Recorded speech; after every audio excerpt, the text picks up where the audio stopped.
శుక్లాంబరధరం విష్ణుం శశివర్ణం చతుర్భుజం ప్రసన్నవదనం ధ్యాయేత్ సర్వవిఘ్నోపశాంతయేత్. గురుర్బ్రహ్మా గురుర్విష్ణుః గురుర్దేవో మహేశ్వరః గురుః సాక్షాత్ పరబ్రహ్మ తస్మై శ్రీగురవే నమః.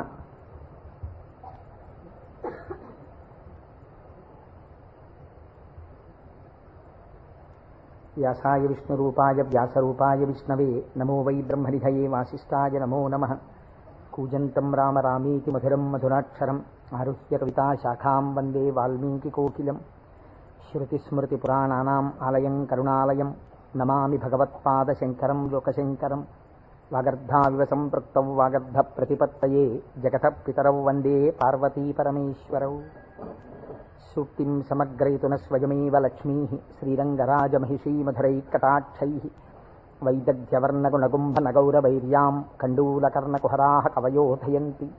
హైమోర్ధ్వపుండ్రమజహన్మకుటం సునాసం మందస్మితం మకరకుండలచారుగండం బింబాధరం బహుళదీర్ఘకృపాకటాక్షం. శ్రీవేంకటేశముఖమాత్మని సన్నిధత్తాం మనోజవం మరుతతుల్యవేగం జితేంద్రియం బుద్ధిమతాం వరిష్టం. వాతాత్మజం వనరయూధముఖ్యం శ్రీరామదూతం శిరసా నమామి. ఆపదామపహర్తారం దాతారం సర్వసంపదాం లోకాభిరామం శ్రీరామం భూయో భూయో నమామ్యహం. సింధూరారుణ విగ్రహాం త్రినయనాం మాణిక్యమౌళిస్ఫురత్తారానాయకశేఖరాం స్మితముఖీం ఆపీనవక్షోరుహాం.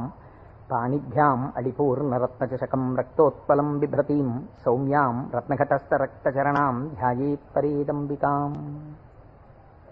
హరి ఓం. పరమేశ్వర స్వరూపమైన సభకి నమస్కారం. ఇది ఉత్తరాయణ పుణ్యకాలం. దక్షిణాయనం పూర్తయి మనం ఉత్తరాయణంలోకి ప్రవేశించాం. ఈ ఉత్తరాయణ పుణ్యకాలంలో శివనామం ఒక్కసారి పలికిన వారు ఎవరైనా ఉన్నారా అని గమనిస్తారట. అంత మహోత్కృష్టమైన కాలం. విశేషించి అదృష్టం ఏమిటంటే మనం ప్రతిరోజు ప్రదోష వేళలో ఈ ఉపన్యాసాన్ని ప్రారంభం చేస్తాం. ప్రదోష వేళ పార్వతీ పరమేశ్వరుల యొక్క అర్ధనారీశ్వర స్వరూపంగా శాస్త్రం భావన చేస్తుంది.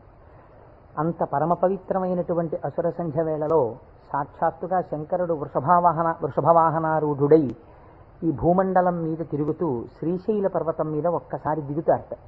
అందుకే సంధ్యారంభ విజృంభితం శృతిశిరస్థానాంతరాధిష్ఠితం సప్రేమ భ్రమరాభిరామమ సకృత్సద్వాసనాశోభితం భోగీంద్రాభరణం సమస్త సుమన పూజ్యం గుణావిష్కృతం సేవే శ్రీగిరి మల్లికార్జున మహాలింగం శివాలింగితం అంటారు. ఒక మద్ది చెట్టు నల్లుకున్నటువంటి మల్లెతీగని చూసినటువంటి శంకర భగవత్పాదులు పార్వతీదేవి చేత ఆలింగనము చేయబడిన పరమేశ్వర స్వరూపాన్ని శ్రీశైల పర్వత శిఖరముల మీద దర్శనం చేసినటువంటి మహోత్కృష్టమైన శ్లోకం అది. అటువంటి శివస్వరూపాన్ని మనం ప్రదోష వేళలో ప్రవచనంగా చేసుకునే ముందు శివపురాణం సామాన్యమైంది కాదు, చాలా పెద్ద గ్రంథం అది. అంత పెద్ద గ్రంథంలో మనకి ఉపయుక్తమైనవి ఉన్నాయి, చాలా జటిలమైనవి ఉన్నాయి. నిత్య జీవితంలో వాటిని అనుష్ఠానంలోకి తెచ్చుకోవడానికి అన్ని ఆశ్రమాలకి అలివి కానివి ఉన్నాయి. కనుక నేను అనుకున్నాను, శివాష్టోత్తర శతనామ స్తోత్రాన్ని ఉత్తరాయణ పుణ్యకాలం కనుక నేనేదో ప్రవచనం చేయడం కేవలం వినడం కాకుండా ప్రతిరోజు ఈ కార్డు పట్టుకుని వస్తే ప్రదోష వేళలో మనం ఇటువంటి దేవాలయంలో కూర్చుని చెప్పుకున్నటువంటి నామం 1,000,000 రెట్లు ఫలితం ఇస్తుంది. ఒక 30 రోజులో 40 రోజులో ఈ ప్రవచనాలు కొనసాగినప్పుడు మీరు ప్రతిరోజు ఈ నామాలు పలికారనుకోండి, 108 × 1,000,000 అంత నామం చేసినటువంటి ఫలితం మన ఖాతాలో ఈశ్వరుడు వేస్తాడు. దాని మీద వినడం శృణ్వం తపః, అది తపస్సు చేసినటువంటి ఫలితం అవుతుంది. ఉత్తరాయణ పుణ్యకాలంలో ఇంతకన్నా మనం చేసుకోగలిగినటువంటి మహద్భాగ్యం ఏముంటుంది? దీని మీద సుబ్రహ్మణ్యేశ్వర స్వామి వారికి ఇతపూర్వం నాకు తెలిసి కాకినాడ పట్టణంలో ఎన్నడూ జరగనంత అత్యద్భుతమైనటువంటి కార్యక్రమాన్ని మనం ఫిబ్రవరి 10, 11 తేదీలలో సుబ్రహ్మణ్యేశ్వర స్వామి వారి ఆవిర్భావము, తారకాసుర సంహారము, వల్లీ కళ్యాణము ఇవన్నీ శివపురాణాంతర్గతంగా వస్తాయి. ఇవన్నీ విన్న తరువాత 200 జంటలు పాలకావిళ్ళు ఎత్తి పట్టుకుని, కావిడి పట్టుకున్న వాళ్ళకి ఇంకా ఆచంద్రతారార్కం వంశాభివృద్ధి కోరికలు తీరుస్తానని పరమాత్మ ప్రకటించారు. ద్రవిడ దేశంలో అయితే కావిడి పట్టుకుని వెడుతుంటే సంతానము లేనటువంటి స్త్రీలు పడుకుని వారు దాటేటట్టుగా పడుకుంటారు. వారు దాటితే సుబ్రహ్మణ్యుడే దాటినట్టు. సంతానము కలగకుండా ఉన్నటువంటి ప్రతిబంధకము దానివల్ల తొలగిపోతుంది అని. అటువంటి ఉత్సవం నాకు తెలిసి జరగలేదు. పెద్దలు పూర్వం ఎవరైనా చేసి ఉండవచ్చు. అటువంటి ఉత్సవాన్ని మనం ఫిబ్రవరి 11వ తారీఖున చేసుకోబోతున్నాం. ఇక్కడ ఆ రోజున సుబ్రహ్మణ్య సంబంధంగా ఒక గొప్ప హోమం జరుగుతుంది. సుబ్రహ్మణ్యుడికి పాల కావిళ్ళు పట్టుకొచ్చిన కావిళ్లల్లో పాలతోటే అభిషేకం జరుగుతుంది. అదే రోజున స్వామివారికి సాయంకాలం వల్లీ కళ్యాణం జరుగుతుంది. బహుశా వల్లీ కళ్యాణం జరగడం అన్నది మనం చాలా తక్కువగా చూసాం. వల్లీ కళ్యాణం ఆ రోజు సాయంకాలం ఇక్కడ జరుగుతుంది. ఇది కాకుండా ఇంకా కొన్ని విశేష కార్యక్రమాలు ఇందులో మన జీవితాలు ధన్యమయ్యేటట్టుగా అనుసంధానం చేస్తాం. ఆయా ఘట్టాలు వచ్చినప్పుడు వాటిని మీకు ముందుగానే విజ్ఞాపన చేస్తాను. కనుక శివపురాణాన్ని మనం శివాష్టోత్తర శతనామ స్తోత్రంతో అనుసంధానం చేసుకుంటే ఈ ప్రవచనాలు అయిపోయిన తరువాత కూడా మీరు ఎప్పుడైనా ఇంటి దగ్గర కూర్చుని నామాలు చదువుకుంటుంటే మనస్సు తొందరగా రమిస్తుంది. ఎందుచేత అంటే శివో మహేశ్వర శంభు పినాకి శశిశేఖర అని చదవడం వేరు. శివ అనగానే మొదటి నామం దగ్గర మీకు కొన్ని విషయాలు జ్ఞాపకానికి వచ్చాయనుకోండి, మనస్సు ఏమవుతుందంటే అటు ఇటు వెళ్ళదు, అందులోకి వెళ్ళిపోయి ఏదో ఒక నామంలో ఒక ఘట్టం ఏదో మీకు జ్ఞాపకం వచ్చి దాని గురించి ఆలోచిస్తూ మీరు నామాలన్నీ చదివేశారనుకోండి, ఇప్పుడు మీరు 108 నామాలు దీక్షతో తపస్సుగా చేసిన ఫలితం వస్తుంది. అది అర్థం తెలియకుండా చదువుతున్నారనుకోండి, మనస్సు చించలమై ఎక్కడికో వెళితే నామం చెప్పిన ఫలితం ఉంటుంది, కానీ మనస్సు లగ్నం కాదు. మనస్సుని కూడా ఏకీకృతం చేసేటటువంటి ప్రయత్నంలో భాగంగా శివమహాపురాణాన్ని శివాష్టోత్తర శతనామ స్తోత్రంతో అనుసంధానం చేస్తే మనందరికీ ఎక్కువ ప్రయోజనకరంగా ఉంటుంది అని నాకు అనిపించింది. పైగా అందరూ చక్కగా ప్రదోష వేళలో శివనామం చెప్పేటటువంటి అదృష్టాన్ని పొందుతారనిపించింది. నేను అంటాను, మీరు కూడా అనండి. ఇది అయిన తర్వాత నేను ప్రవచనం ప్రారంభం చేస్తాను. ఇవాళే కాదు, ప్రతిరోజు. ఇవాళంటే కొద్దిగా మనకు ప్రారంభం కాబట్టి ఆలస్యం అయింది, రేపటి నుంచి అలా ఉండదు ఖచ్చితంగా. ఎందుకంటే ప్రదోష వేళలో ఈ నామాలు చదవాలి కాబట్టి 6:30 అయ్యేటప్పటికి నామాలు చదవడం ప్రారంభం చేసేస్తాం. ఎందుకంటే ప్రదోష వేళలో చదివినటువంటి దాని ఫలితం మీరు శివమహాపురాణంలో విందురు కానీ దాని శక్తి ఎలా వెళ్ళిపోతుందో చూద్దురు కానీ. ధ్యాన శ్లోకం చెప్పండి. ధవళవపుషమిందోర్ మండలే సన్నివిష్టం భుజగవలయహారం భస్మదిగ్ధాంగమీశం మృగయ పరశుపాణిం చారు చంద్రార్ధమౌళిం హృదయ కమల మధ్యే సంతతం చింతయామి. శివో మహేశ్వర శంభు పినాకీ శశిశేఖర వామదేవో విరూపాక్ష కపర్దీ నీలలోహిత శంకర శూలపాణిశ్చ ఖట్వాంగీ విష్ణువల్లభ శిపి విష్ణోంబికానాథ. శశి విష్ణు కాదండి, అది పొరపాటు పడింది. శిపి విష్ణోంబికానాథ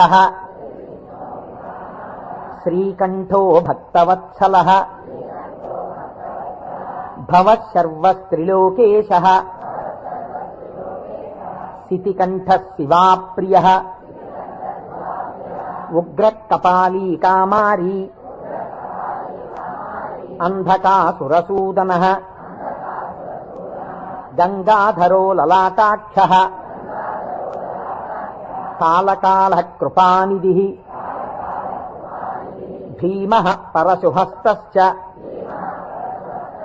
మృగపాణిర్జటాధరః కైలాసవాసీ కవచీ కఠోరస్త్రిపురాంతకః వృషాంకో వృషభారూఢో భస్మోద్ధూళిత విగ్రహః సామప్రియః సర్వమయః త్రైమూర్తిరనీశ్వరః సర్వజ్ఞ పరమాత్మా చ సోమసూర్యాగ్నిలోచనః హవిర్యజ్ఞమయః సోమః పంచవక్త్రః సదాశివః విశ్వేశ్వరో వీరభద్రో గణనాథ ప్రజాపతిః హిరణ్యరేతా దుర్ధర్షో గిరిశో గిరీశో నగః భుజంగభూషణో భర్గో గిరిధన్వీ గిరిప్రియ కృత్తివాసాః పురారాతిః భగవాన్ ప్రమదాధిపః మృత్యుంజయః సూక్ష్మతనుః జగద్వ్యాపీ జగద్గురుః వ్యోమకేశో మహాసేనః మహాసేన జనకశ్చారు విక్రమః రుద్రో భూతపతిస్థాణుః అహిర్భూజ్ఞో దిగంబరః అష్టమూర్తిరనేకాత్మా సాత్వికః శుద్ధ విగ్రహః శాశ్వతః ఖండపరశుః అజపాశ విమోచకః మృఢ పశుపతిర్దేవో మహాదేవో వ్యయో హరిః పూషదంతభిదవ్యగ్రో దక్షాధ్వర హరోహరః భగనేత్రభిదవ్యక్తః సహస్రాక్ష సహస్రపాత్ అపవర్గ ప్రదోనంతః తారక పరమేశ్వరః ఏవం శ్రీశంభుదేవస్య నామ్నామస్తోత్తరం శతం. శ్రీ శివాష్టోత్తరశతనామస్తోత్రం సమాప్తం.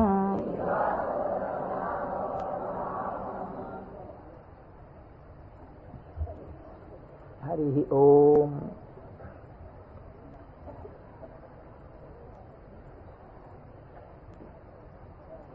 శివ అన్న శబ్దమే చాలా గొప్పది. ఈ శివాష్టోత్తర శతనామ స్తోత్ర ప్రారంభం కూడా శివశబ్దంతో ప్రారంభమైంది. ఆ పురాణము కూడా శివ మహాపురాణము అని శివశబ్దంతో ప్రారంభమైంది. శివశబ్దాన్ని అమరకోశం వ్యాఖ్యానం చేసింది. అమరకోశం అంటే మనకి సాధికారికమైనటువంటి గ్రంథము. చిత్రం ఏమిటంటే దాన్ని రచించినటువంటి వారు జైనుడు. అమరసింహుడు అనబడేటటువంటి ఒక జైనుడు ఆయన అమరకోశాన్ని రచించి దానితో పాటుగా అనేక గ్రంథాలని రచించారు. కానీ వారు శంకర భగవత్పాదాచార్య స్వామి వారితో వాదనకి దిగినప్పుడు శంకరుల చేతిలో ఓడిపోయారు. ఓడిపోయినప్పుడు ఆయనకి బాధ కలిగింది. నేను శంకరాచార్యుల వారి చేతిలో ఓడిపోయాను కనుక నేను రచించినటువంటి గ్రంథములన్నీ కూడా పనికిమాలినవైపోయాయని ఆయన ఆ గ్రంథములన్నింటినీ తగలబెట్టేశారు. తగలబెట్టేసినప్పుడు శంకర భగవత్పాదాచార్య స్వామి వారికి తెలిసి, వారు బహుకారుణికులు, కారుణ్యమూర్తి శంకరులంటే, వారు గబగబా వచ్చి, ఎంత పని చేశావయ్యా, గ్రంథాలను ఎందుకు తగలబెట్టేశావు అని ఉన్న ఒకే ఒక గ్రంథం, మిగిలిపోయినటువంటి గ్రంథం అమరకోశం. అమరకోశానికి ఉన్నటువంటి గొప్పతనం ఏమిటంటే అది మన సనాతన ధర్మములకు సంబంధించినటువంటి నామముల విషయంలో ఏ పక్షపాతం లేకుండా చక్కగా శృతి ఎలా ప్రతిపాదించిందో, స్మృతులు పురాణములు ఎలా ప్రతిపాదించాయో తాత్వికమైనటువంటి విషయాల్ని, నామములకు అనేకమైన విషయములకు ఉండేటటువంటి అర్థాలని అలా ప్రతిపాదన చేశాడు అమరసింహుడు. దాన్ని అమరకోశము అని పిలుస్తారు. మనం ఏదైనా ఒక విషయాన్ని ప్రతిపాదన చేసే ముందు సాధారణంగా ఒక్కసారి అమరకోశాన్ని చూస్తూ ఉంటారు. శివశబ్దాన్ని అమరకోశం వ్యాఖ్యానం చేసింది. శివ అన్న మాటని ఏ విధంగా మనం అర్థం చేసుకోవలసి ఉంటుంది అంటే, అమరకోశంలో దాని గురించి అనేక రకాలైనటువంటి అర్థాలు చెప్పారు. అసలు ఈ అర్థం ఏమిటో మీకు తెలిస్తే తప్ప, లేదా నాకు తెలిస్తే తప్ప, మనం దాని గురించి కొద్దిగా అర్థం చేసుకునే ప్రయత్నం చేస్తే తప్ప అసలు శివ అనేటటువంటి నామానికి ఉన్న అర్థం తెలియదు. ఎందుకంటే శివ శివ అని రెండు శబ్దములు మనకి లోకంలో నానుడిలో ఉన్నాయి. శివ అంటే శంకరుడు, శివ అంటే పార్వతీదేవి, ఆయన యొక్క శక్తి స్వరూపం. శివ అంటే అమరకోశం అంటుంది శామ్యతి పరమానంద రూపత్వ నిర్వికారో భవతీతి శివ. నిర్వికారుడు అంటే మనకి వికారములు ఉంటాయి. నేను తరచూ మీకు ప్రస్తావన చేస్తుంటాను. ఈ జగత్తులో ఉన్నటువంటి సమస్త ప్రాణులకు, సమస్త జీవులకు 6 వికారములు ఉంటాయి. ఇవి షడ్వికారములు అంటారు. కాలములో ఏదైనా వచ్చిందనుకోండి, దానికి పుట్టినటువంటి తేదీ అని ఒకటి ఉంటుంది. పుట్టిన తేదీ అన్నది పడినది అంటే మీరు ఒకటి గుర్తుపెట్టుకోవాలి, అది షడ్వికారములకు లోనైపోతుంది. ఈ భావన మీ మనస్సులో బాగా రూఢమైందనుకోండి, బాగా పూనుకుందనుకోండి, అసలు సగానికి సగం లోకం పట్ల ఉండేటటువంటి తాదాత్మ్యత తగ్గిపోతుంది. ఇది కేవలం వినడానికి విన్నారనుకోండి, దీని వలన వచ్చేటటువంటి ప్రయోజనం తక్కువగా ఉంటుంది. ఇది బాగా లోపల జీర్ణమైందనుకోండి, మీకు అనేక విషయాలు అర్థం అవుతాయి. మీరు ఒక్కసారి గమనించండి, షడ్వికారములలో ఇక పూర్వం మీరు ఆ వస్తువుని చూడలేదు, కానీ ఆ వస్తువు, ఆ ప్రాణి, ఆ జీవుడు ఒకానొక కాలమునందు ఈ లోకములో పుట్టింది. కాబట్టి ఇప్పుడు దానికి జన్మము అన్న తేదీ ఒకటి వచ్చింది కాలంలో. సరే, కాలం అన్నది యథార్థమా అంటే బీజస్యాంతరివంకురో జగదిదం ప్రాంగిర్వికల్పం పునః మాయా కల్పిత దేశకాల కలనా వైచిత్ర చిత్రీకృతం అన్నారు శంకరాచార్యులు వారు. ఆ తత్వ పరిశీలనాన్ని పక్కన పెడితే ఒక జన్మ తేదీ ఉంది. ఈ జన్మ తేదీలో ఒక ప్రాణి కనపడగానే శాస్త్రం అంది 6 విషయాలు గుర్తుపెట్టుకో. ఇక పూర్వము లేనిది పుట్టినది. పుట్టినది మీరేమనాలి? ఎవరో పిల్లాడు పుట్టాడు, వాడు ఏడుస్తున్నాడు. పిల్లాడు ఉన్నాడండి. పుట్టిన పిల్లాడు ఏడవలేదు. అయ్యో ఏమిటి పిల్లాడు ఏడవట్లేదు అని కదిపి చూశారు. కదిపి చూస్తే డాక్టర్ గారు వచ్చారు, స్టెప్ పెట్టారు, ఊపిరి తీయట్లేదు, నల్లగా అయిపోయి ఉన్నాడు. అయ్యో అమ్మా, నీకు మృత శిశువు జన్మించాడు అన్నారు. కాబట్టి పుట్టినది. అసలు రెండో వికారం ఉంటుంది, ఉన్నది భవతి అనగా ఈ లోకములోకి వచ్చినప్పుడు అది ఉన్నది. అసలు ఉన్నది అని మీరు అనాలంటే అక్కడే శివ శబ్దం ప్రారంభం, మంగళత్వం. ఉన్నది. ఉన్నది అలాగే ఉండాలా? అలా ఉండదు, పెరగాలి. పెరిగినది. పెరిగినది పెరుగుతూ వెళ్ళిపోతుందా? నేనున్నాను, ఎవరి మీదో ఎందుకు పెట్టి చెప్పాలి? కోటేశ్వరరావు అనబడేటటువంటి ఈ శరీరం ఒక డేటు, ఈ డేట్ చెప్తే ఏమవుతుందంటే అదో పుట్టినరోజు అనుకుని చాలా మంది పాపం ఇచ్చేసి చాలా అలవాటు చేస్తున్నారు. అందరూ భయం వేస్తుంది నాకు ఆ డేట్ చెప్పడానికి. ఏదో 14/7/1959కి ముందు ఈ శరీరం లేదు. 14/7/1959లో ఈ శరీరం వచ్చింది. కాబట్టి ఈ శరీరం వచ్చినది ఉన్నది, ఏడిచింది అమ్మ కడుపులోంచి వచ్చి. అలాగే ఉందా? మా అమ్మ కడుపులోంచి వచ్చినప్పుడు ఎలా ఉన్నానో అలా ఉన్నానా? పెరిగినది. అబ్బో, ఎంత ధ్వజస్తంభం అంత పెరిగిపోయింది ఈ శరీరం. పెరిగినది. ఇది ఇలా పెరుగుతూ ఉంటుందా? ఉండదు, తరిగినది. మీరు నన్ను ఒక 20 సంవత్సరాల తర్వాత చూశారనుకోండి, ఇది తరిగిపోతుంది. ఈ శరీరం వడిలిపోయి క్షీణించిపోవడం ప్రారంభమైపోతుంది. తరిగినది. తర్వాత ఆయనేనా ఈయన అనవలసి వస్తుంది, మార్పు చెందినది. బాగా క్షీణించిపోయి ఇప్పుడున్నంత శరీరం ఉండదు. అయ్య బాబోయ్, అప్పుడు ఎంత ఉండేవారండి మనిషి, ఆయన ఈయన అటుకంత అయిపోయారండి అంటాం. కాబట్టి మార్పు చెందినది, తరిగినది. ఇంకా కొంతకాలం అయిపోయిన తర్వాత నశించిపోయినది. ఇది శరీరం అంత్యేష్టి సంస్కారం చేయబడిపోతుంది. కాబట్టి ఈ 6 వికారములు సమస్త ప్రాణులకు ఉండి తీరుతాయి. జన్మ తేదీ ఉన్నది, చిట్ట చివరి వికారమునకు కూడా సమయం ఉన్నది. ఈ మధ్యలో ఈ 6 వికారములు నడుస్తుంటాయి. ఈ 6 వికారములన్నవి లేనిది ఎవరైనా ఉన్నదా? ఉన్నది. అలా ఉన్నదేదో అదే శివ. అది కాలములో పుట్టలేదు, కాలములో పెరగలేదు, కాలములో ఉండలేదు, కాలములో తరగదు, కాలములో నశించదు. ఎవరి నుండి వచ్చినదో, ఎవరి ఎందు పెరిగినదో, ఎవరి ఎందు లయించిపోతున్నదో వాడు మాత్రం అలా ఉండిపోతున్నాడు. మేకలు వేయింజన్నను భాసురముగనొక్క కోటి పర్ణం బెక్కున్, ఆ కోతులు వేయింజన్నను కోకోయని కొంకినక్క కోయని కూర్చొని అంటారు జానపదులు. అందరూ వస్తారు, వెళ్ళిపోతాయి లోకాలన్నీ. చిట్ట చివరికి వెళ్ళిపోయిన లోకాలన్నీ ఎవరిలోకి వెళ్ళిపోయాయి? వాడు లయించిపోతాడా? వాడు లయించిపోడు. వాడిలోకి అన్ని వెళ్ళిపోయి వాడు ఉండిపోతున్నాడు. అలా ఉండిపోయిన వాడెవడు? వాడు పరబ్రహ్మము. వాడికి శాశ్వతుడు, వాడికి కదలిక లేదు. వాడు ముందున్నాడు, చివరా ఉన్నాడు. అలా ఉన్నవాడెవడో వాడు నిర్వికారుడు. వాడికి వికారములు లేవు. వాడికి వికారం లేదు కాబట్టి వాడు ఎలా ఉంటాడు? వాడి జుట్టు తెల్లబడదు కదండి, వాడికి ముసలితనం లేదు, కాలము లొంగదీయలేడు. కాబట్టి ఇప్పుడు వాడు నిత్య యవ్వనుడు. అందుకే శివుడి గురించి చెప్పినా, అమ్మవారి గురించి చెప్పినా మనం ఏం చెప్తామంటే నమశివాభ్యాం నవయవ్వనాభ్యాం అంటాం. ఈ శ్లోకం మా ముత్తాత గారు చెప్పారు, అప్పుడు నవయవ్వనులే వాళ్ళు.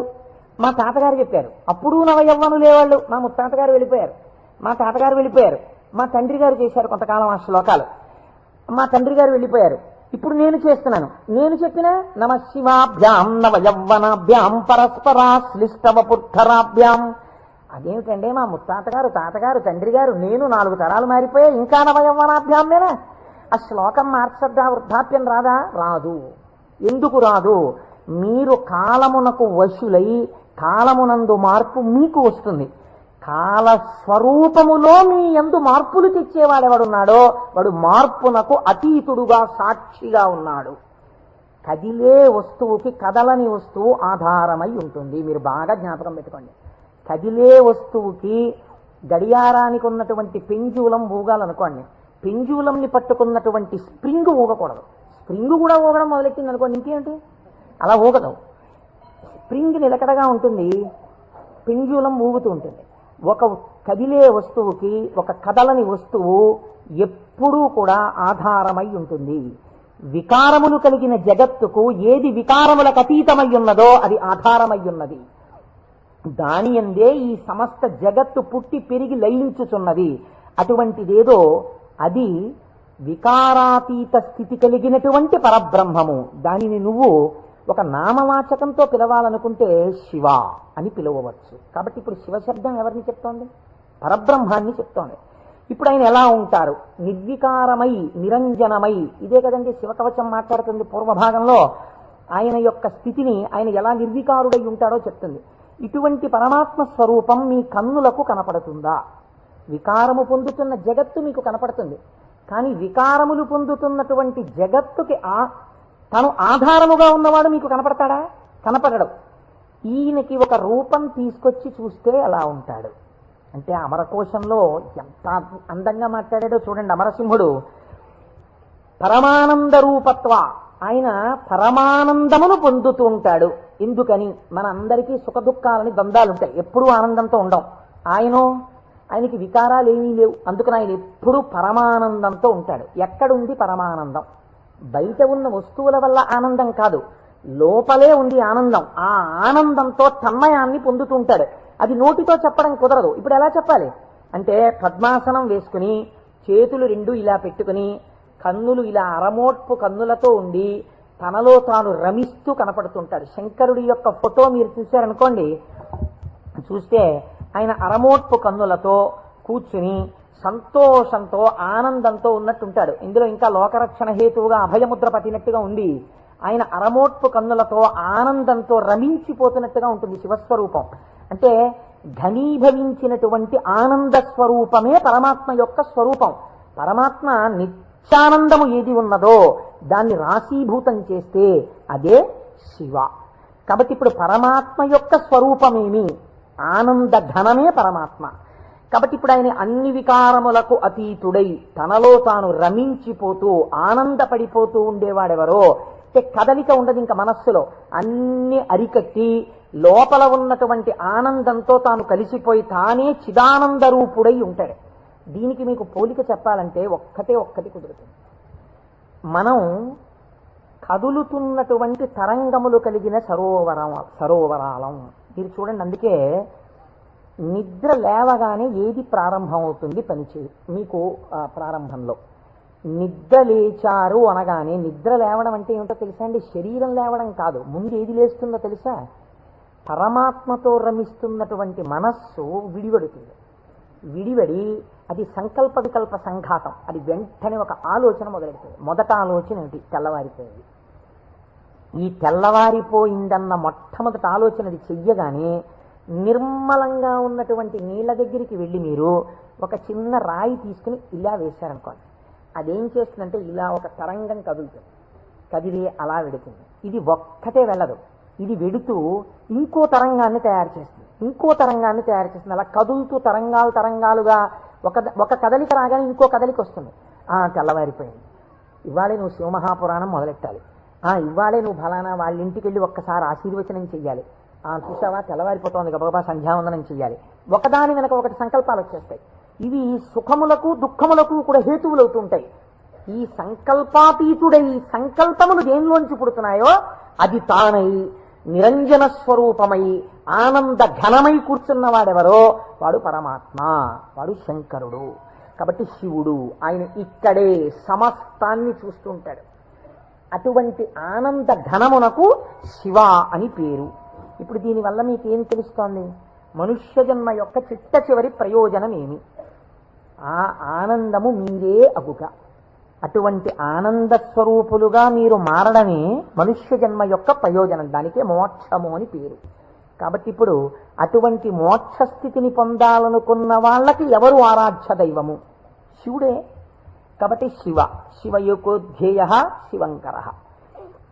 కాబట్టి ఏమండి మీరు చెప్పింది బాగుంది, కానీ మేము గృహస్థాశ్రమంలో ఉన్నాం కదా, మాకు భార్య బిడ్డలు ఉన్నారు కదా, మాకు సంకల్పాలు ఏవి వద్దు అని మేమందరం కూడా ఇలా ముక్కు మూసుకుని లేచిన దగ్గర నుంచి ఏదో సంధ్యావందనం చేసుకుని ఒక పూజా మందిరంలో ఇలా కూర్చుండిపోతే, మనస్సుని అంతర్ముఖం చేసే ప్రయత్నం చేస్తూ ఏదో లోపల ఉన్నటువంటి ఆ వస్తువుని కనిపెట్టే ప్రయత్నం చేస్తూ మేము ఉండిపోతే నా భార్య పరిస్థితి ఏమిటి, నా పిల్లల పరిస్థితి ఏమిటి? అసలు మరి గృహస్థాశ్రమంలో ఉండి కొన్ని కోరికలంటూ ఉంటాయి కదా, మరి తప్పదు కదా. అప్పుడు ఈ స్వరూపాన్ని పట్టుకుంటే ఉపయోగమే ఉండదా? ఆయన ఇంకేమీ అలా కోరికలు తీర్చడాలు అలా ఏమి ఉండవా? కేవలం ఆనందం మోక్షం ఇంటి అనే పరిస్థితి కాదు. కాదు అమరకోశం అంది వెంటనే మళ్ళీ చేరతే సజ్జన మనాం స్మస్మిన్నితిగా, ఈయన యందు సజ్జనుల యొక్క మనస్సు రమించుచుండును. ఈ మాటని మీరు చాలా గట్టిగా పట్టుకోవాల్సి ఉంటుంది. మీకు చూడండి, నేను ఇంతకన్నా మీకు ఉదాహరణ చెప్పడానికి సాధ్యం కాదు. ఇంకా వంటింట్లో ఒక పంపు ఉంటుంది, బాత్రూంలో ఓ పంపు ఉంటుంది, వరండాలో ఒక పంపు ఉంటుంది, వాష్ బేసిన్ దగ్గర. మీకు ఇంకా అవసరం అనుకున్నారనుకోండి, ఏదో మీరు భోజనాలు చేసే గదిలో చేతులు కడుక్కోవడానికి ఒక పంపు ఉంటుంది.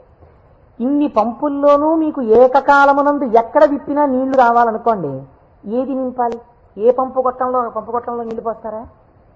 ఓవర్ హెడ్ వాటర్ ట్యాంక్లో నీళ్లు పోస్తారు. ఓవర్ హెడ్ వాటర్ ట్యాంక్లో నీళ్లు పోస్తే అన్ని పంపుల్లోనూ నీళ్లు వచ్చినట్టు శివస్వరూపాన్ని పట్టుకుంటే అది ఏ రూపంగా, ఏ రకంగా, ఏ విభూతితో, ఏ లక్షణంతో, ఏ గుణంగా మీ మనస్సు ఇష్టపడిన ఏ విధానంగా ఒక్కదాన్ని మీరు పట్టుకుని రమించిపోవడం ప్రారంభించినా అది మీకు కావలసిన సమస్తాన్ని ఇస్తుంది. అలా ఇవ్వగలదు. దానికి ఆ శక్తి ఉన్నది. అది మిమ్మల్ని కాపాడుకుని వస్తుంది. మీరు చూడండి, గొడుగు ఒక్కటి ఇలా పట్టుకున్నారండి, ఇలా గొడుగు పట్టుకుని వెళ్ళిపోతున్నారు. ఇలా గొడుగు పట్టుకు వెళ్ళిపోతుంటే బయట మంచి ఎండ కాసింది. ఇప్పుడు ఆ గొడుగు మిమ్మల్ని రక్షిస్తుందా, రక్షించదా? రక్షిస్తుంది.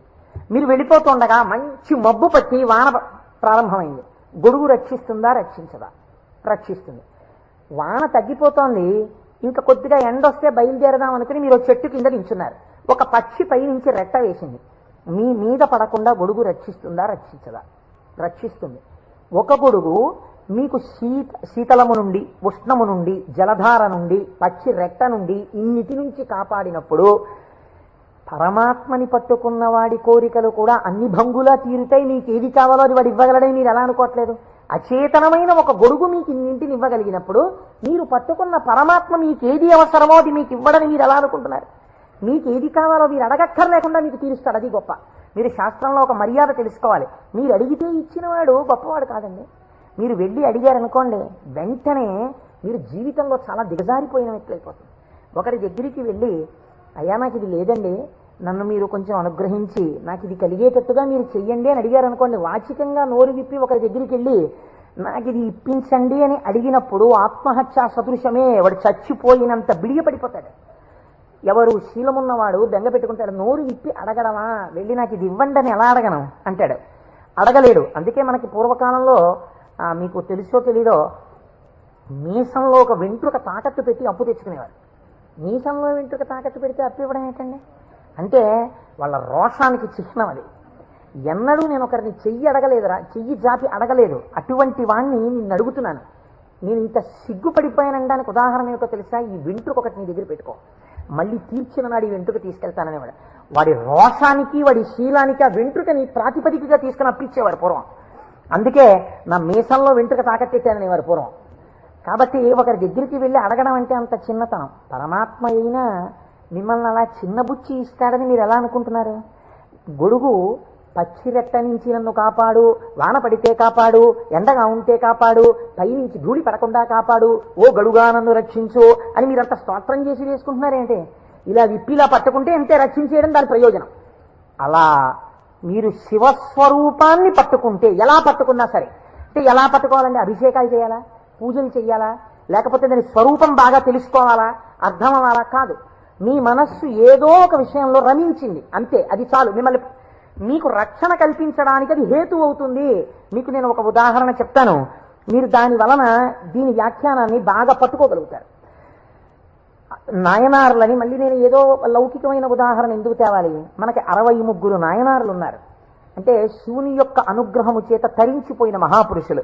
ఆ 63 నాయనారులో గుగ్గుల కలయ నాయనారు అని ఒక ఆయనకి ముందు అసలు గుగ్గుల అన్న పేరు కలపలేదు. కలయ నాయనారు ఆయన పేరు. అమృతఘటేశ్వరుడు ఉన్న క్షేత్రంలో పుట్టారు ఆయన పేరు కలయ.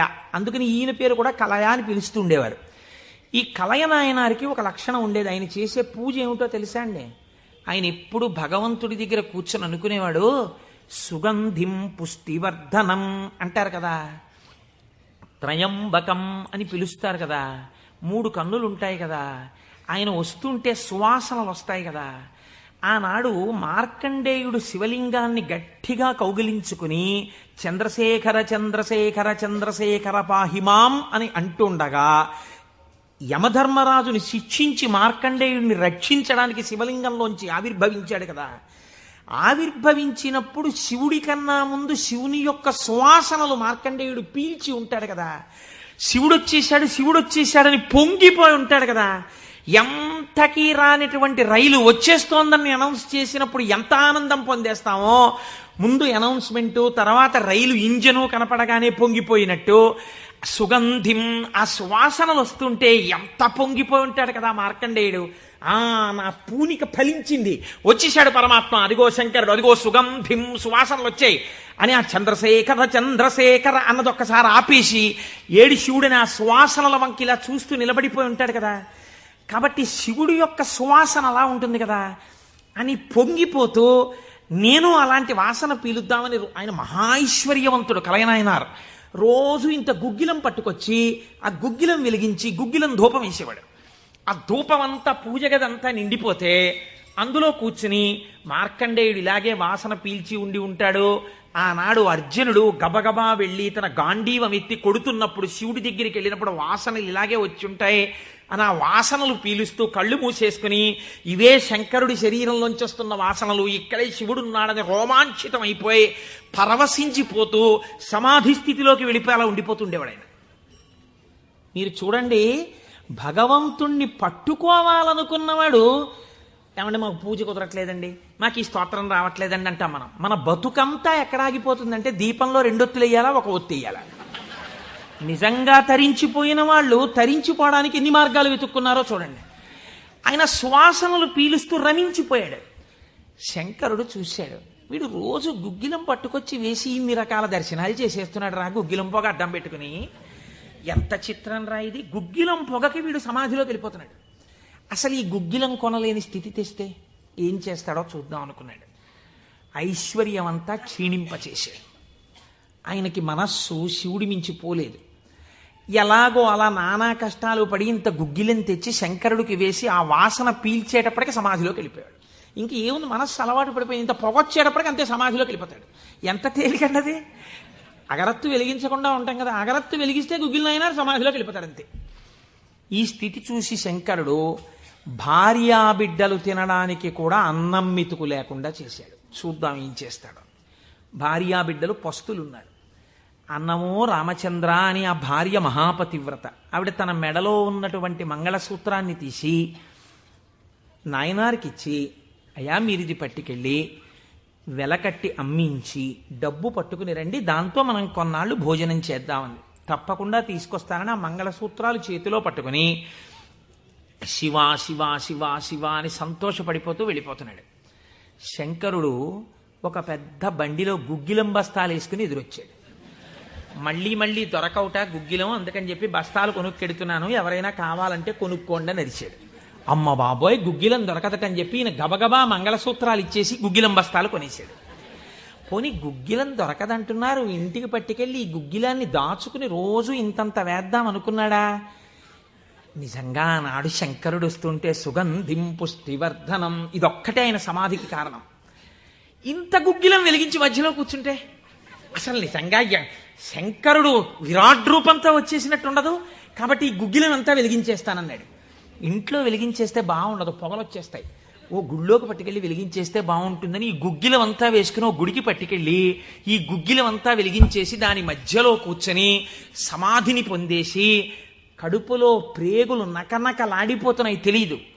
ఆకలి తెలియదు. శరీరం నీరస పడిపోయింది. శరీరం అంతా నొప్పులు పెట్టేస్తోంది, తెలియదు. ఇంట్లో భార్య బిడ్డలు శోషించి పడిపోయే స్థితి వచ్చింది, తెలియదు. ఆ పొగ మధ్యలో సమాధి స్థితిని పొందాడు. ఇప్పుడు నా భాషలో చెప్పాలంటే భగవంతుడు ఓడిపోయాడు.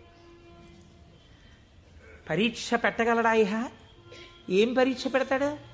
కాబట్టి ఇహ చూడలేకపోయాడు ఆయన. అమ్మ బాబోయ్, ఇదెక్కడ భక్తిరా అని గబగబా కుబేరుణ్ణి పిలిచాడు. కుబేరా, ఇలా నా పక్కన ఎన్నాళ్ళు నించుంటావు? నాకేం అవసరం లేదు. అడిగో మహానుభావుడు చూసావా, గుగ్గిలం పొగ మధ్యలో కూర్చున్నాడు, పెళ్ళం మంగళసూత్రాలు అమ్మేసి.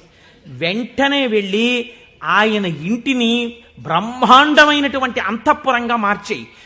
భార్యకి బిడ్డలకి భూమండలంలో లేనంత ఐశ్వర్యాన్ని ఇచ్చేయి.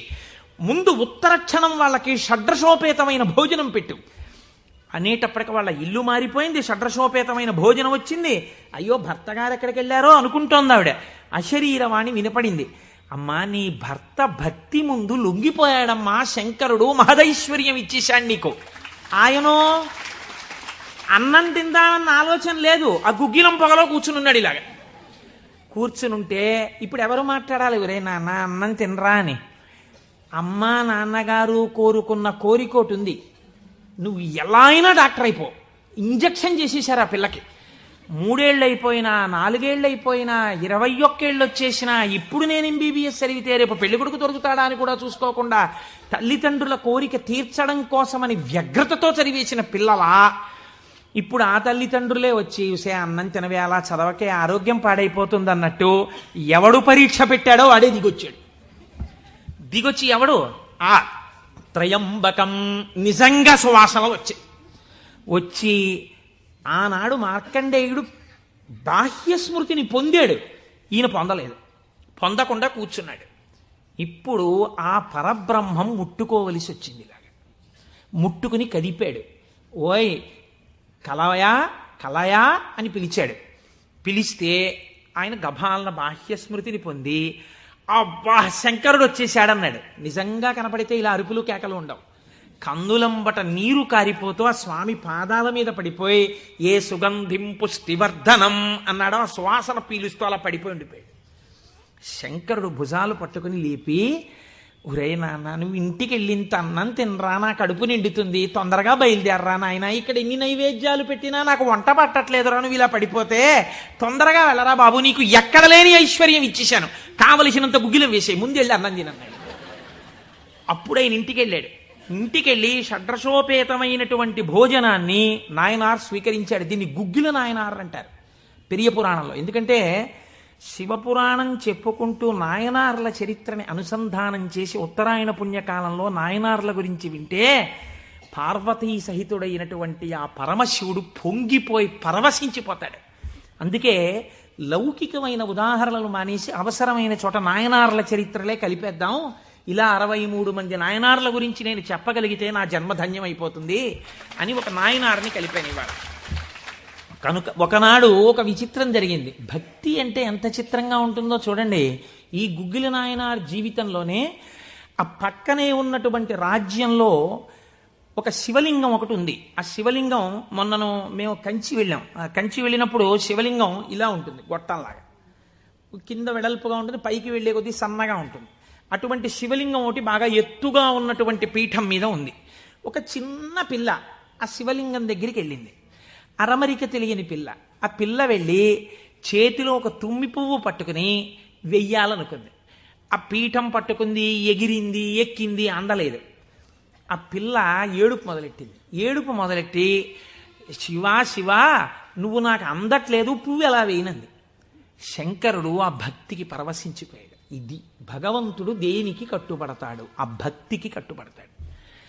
వెంటనే ఇలా ఉన్న శివలింగం ఇలా వంగిపోతే ఆ పిల్లకేం తెలుసు? శివలింగం వంగిపోయింది నా కోసం అన్నది. చిన్నపిల్ల పొంగిపోయి తప్పట్లు కొట్టేసి కాసేపు ఆడేసి 2 పువ్వులు వేసేసి వెళ్ళిపోయింది ఆ పిల్ల.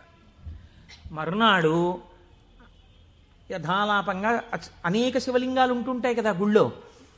ఈ శివలింగం వంగడంలో లోపలున్న శివలింగం కూడా వంగిపోయింది. అర్చక స్వామి చూసి భయపడిపోయాడు. ఇదేమిటి శివలింగం ఇలా వంగిపోయిందని. మహారాజుకు తెలిసింది. ఇది ఏదో అరిష్టం జరుగుతుంది, శివలింగం వంగింది ఏమిటని భయపడ్డారు. ఈ శివలింగానికి వంపు దిద్దిలా పైకి తీయాలి. వాళ్ళకి ఉన్న తెలివితేటలు ఏమిటంటే ఈ వంగిపోయినటువంటి శివలింగానికి పెద్ద పెద్ద ఇనప గొలుసులేసి ఏనుగులకు కట్టి లాగించారు. ఇన్ని ఏనుగులు ఇనపగొలు, ఇవన్నీ నేను పుక్కిట పురాణాలు నా సొంతంగా చెప్తున్నాను అనుకుంటున్నారా? ఈ దేవాలయాలు ఉన్నాయి ఇప్పటికీ. నా జీవితంలో ఈశ్వరుడు అనుగ్రహిస్తే ఎప్పటికైనా ఈ 63 నాయనార్ల శివాలయాలు దర్శనం చేయాలని నా కోరిక. ఈ వంగిపోయిన శివలింగాన్ని ఇనప గొలుసులో పెట్టి ఏనుగులు లాగుతుంటే గొలుసులు తెగిపోయాయి. శివలింగం వంపు దిద్దబడలేదు. ఇది ఎవరో గుగ్గిల్ నాయనారికి చెప్పారు. శివలింగం వంగిందిట, ఇనప గొలుసులేసి లాగుతున్నారట, లాగుతుంటే గొలుసులు తెగిపోతున్నాయిట. ఆయన ఎంత బాధపడిపోయి కింద పడి ఏడిచి దొల్లేశాడు. శంకరా, మీ కంఠానికి ఇనప గొలుసులేసి ఏనుగులతో లాగారా? ఎంత ఒరిసిపోయిందో ఆ కంఠమని. అంతే, విన్న చోటు నుంచే పరిగెత్తి పారిపోయాడు పక్క రాజ్యానికి. పారిపోయి గుళ్ళోకి వెళ్ళి అన్నం లేదు, నీళ్లు లేవు, ఒగరుస్తూ ఒంటి నిండా చెమటలు పట్టుకుని, ఈశ్వరా, మీకు జరిగినటువంటి అపరాధం నా శరీరమునకు పొందేటటువంటి ఖేదంతో పోవాలని మీ వంపు దిద్దడం కాదు, మీ వంపు దిద్దడానికి మీకు ఇనప గొలుసు లేచి లాగినప్పుడు మీ కంఠం నొక్కుకుని ఉంటుంది, ఆ శిక్ష నేను అనుభవిస్తానని ఒక గొలుసు, తన మెడలో ఉన్నటువంటి గొలుసుని శివలింగపు వంపుకేసి గట్టిగా లాగాడు. తన కంఠం ఒరిసిపోయి తెగాలని. తన కంఠం తెగలేదు, శివలింగం వంపు ఇలా పైకి లేచిపోయింది. ఆ వంపు దిద్దినటువంటి వాడు గుగ్గిల నాయనారు. ఇప్పుడు మీరు నాకు చెప్పండి, బ్రతికున్న నాళ్ళు గుగ్గిల నాయనారు ఏం చేశాడు డబ్బు సంపాదించడానికంటే ఎవ్వరికీ తెలియదు. ఇంట్లో పర్సులోంచి 10 రూపాయలు తీస్తే 1000 రూపాయలు మళ్ళీ ఇంకో రూపంలో వచ్చేస్తుండేవి. అంత చిత్రంగా ఆయన మహదైశ్వర్య సంపన్నుడై, అందుకే అంటారు శాస్త్రంలో, ఐశ్వర్యము కావాలన్నవాడు శివారాధన చెయ్యాలి. శివారాధన అపారమైన ఐశ్వర్య హేతువు. అందున దక్షారామం లాంటిదైతే గొప్ప భోగస్థానం కూడా. అంత ఐశ్వర్యంతో జీవిస్తూ శివభక్తిని విడిచిపెట్టలేదు. శివభక్తితో ఐశ్వర్యంలో ఉన్నాడు. అంత్యమునందు తేలికగా శరీరం విడివడి హాయిగా పరమశివుని యొక్క పాదములలో కలిసిపోయాడు. ఇప్పుడు మీరు చెప్పండి, అమరకోశంలో మహానుభావుడు అమరసింహుడు శివశబ్దానికి సజ్జనుల యొక్క మనస్సు రమించేటటువంటి స్వరూపము కలిగిన వాడు అని శివశబ్దానికి అర్థం చెప్పడంలో ఎంత గంభీరమైన అర్థం ఉందో మీరు చూడండి. శివశబ్దము సజ్జనుల యొక్క మనసు రమించు స్థానము. ఎలా రమిస్తుంది, దేనివల్ల? దానికి ఈ కారణం ఆ కారణం అని చెప్పడం కుదరదు. మీకు మనస్సుంటే, భక్తి ఉంటే ఒక్క కారణం చాలు. ఏదో ఒక కారణంతో శివుని యందు మనసు రమిస్తే వాడికి సమస్తమైనటువంటి ఐశ్వర్యము కలుగుతుంది. ఇహము నుండి పరము వరకు, మోక్షము వరకు పొందగలడు. కాబట్టి అటువంటి స్థితిని ఇయ్యగలిగినది. 3వ నిర్వచనంలో అంటారు, చేతే సజ్జన మనస్వితివా. సాధువుల యొక్క మనస్సు యందు తానుండువాడు. ఇప్పటి వరకు సాధువులు తమ మనస్సు శివుని యందు పెట్టారు. ఇప్పుడే స్థితి కెడతట.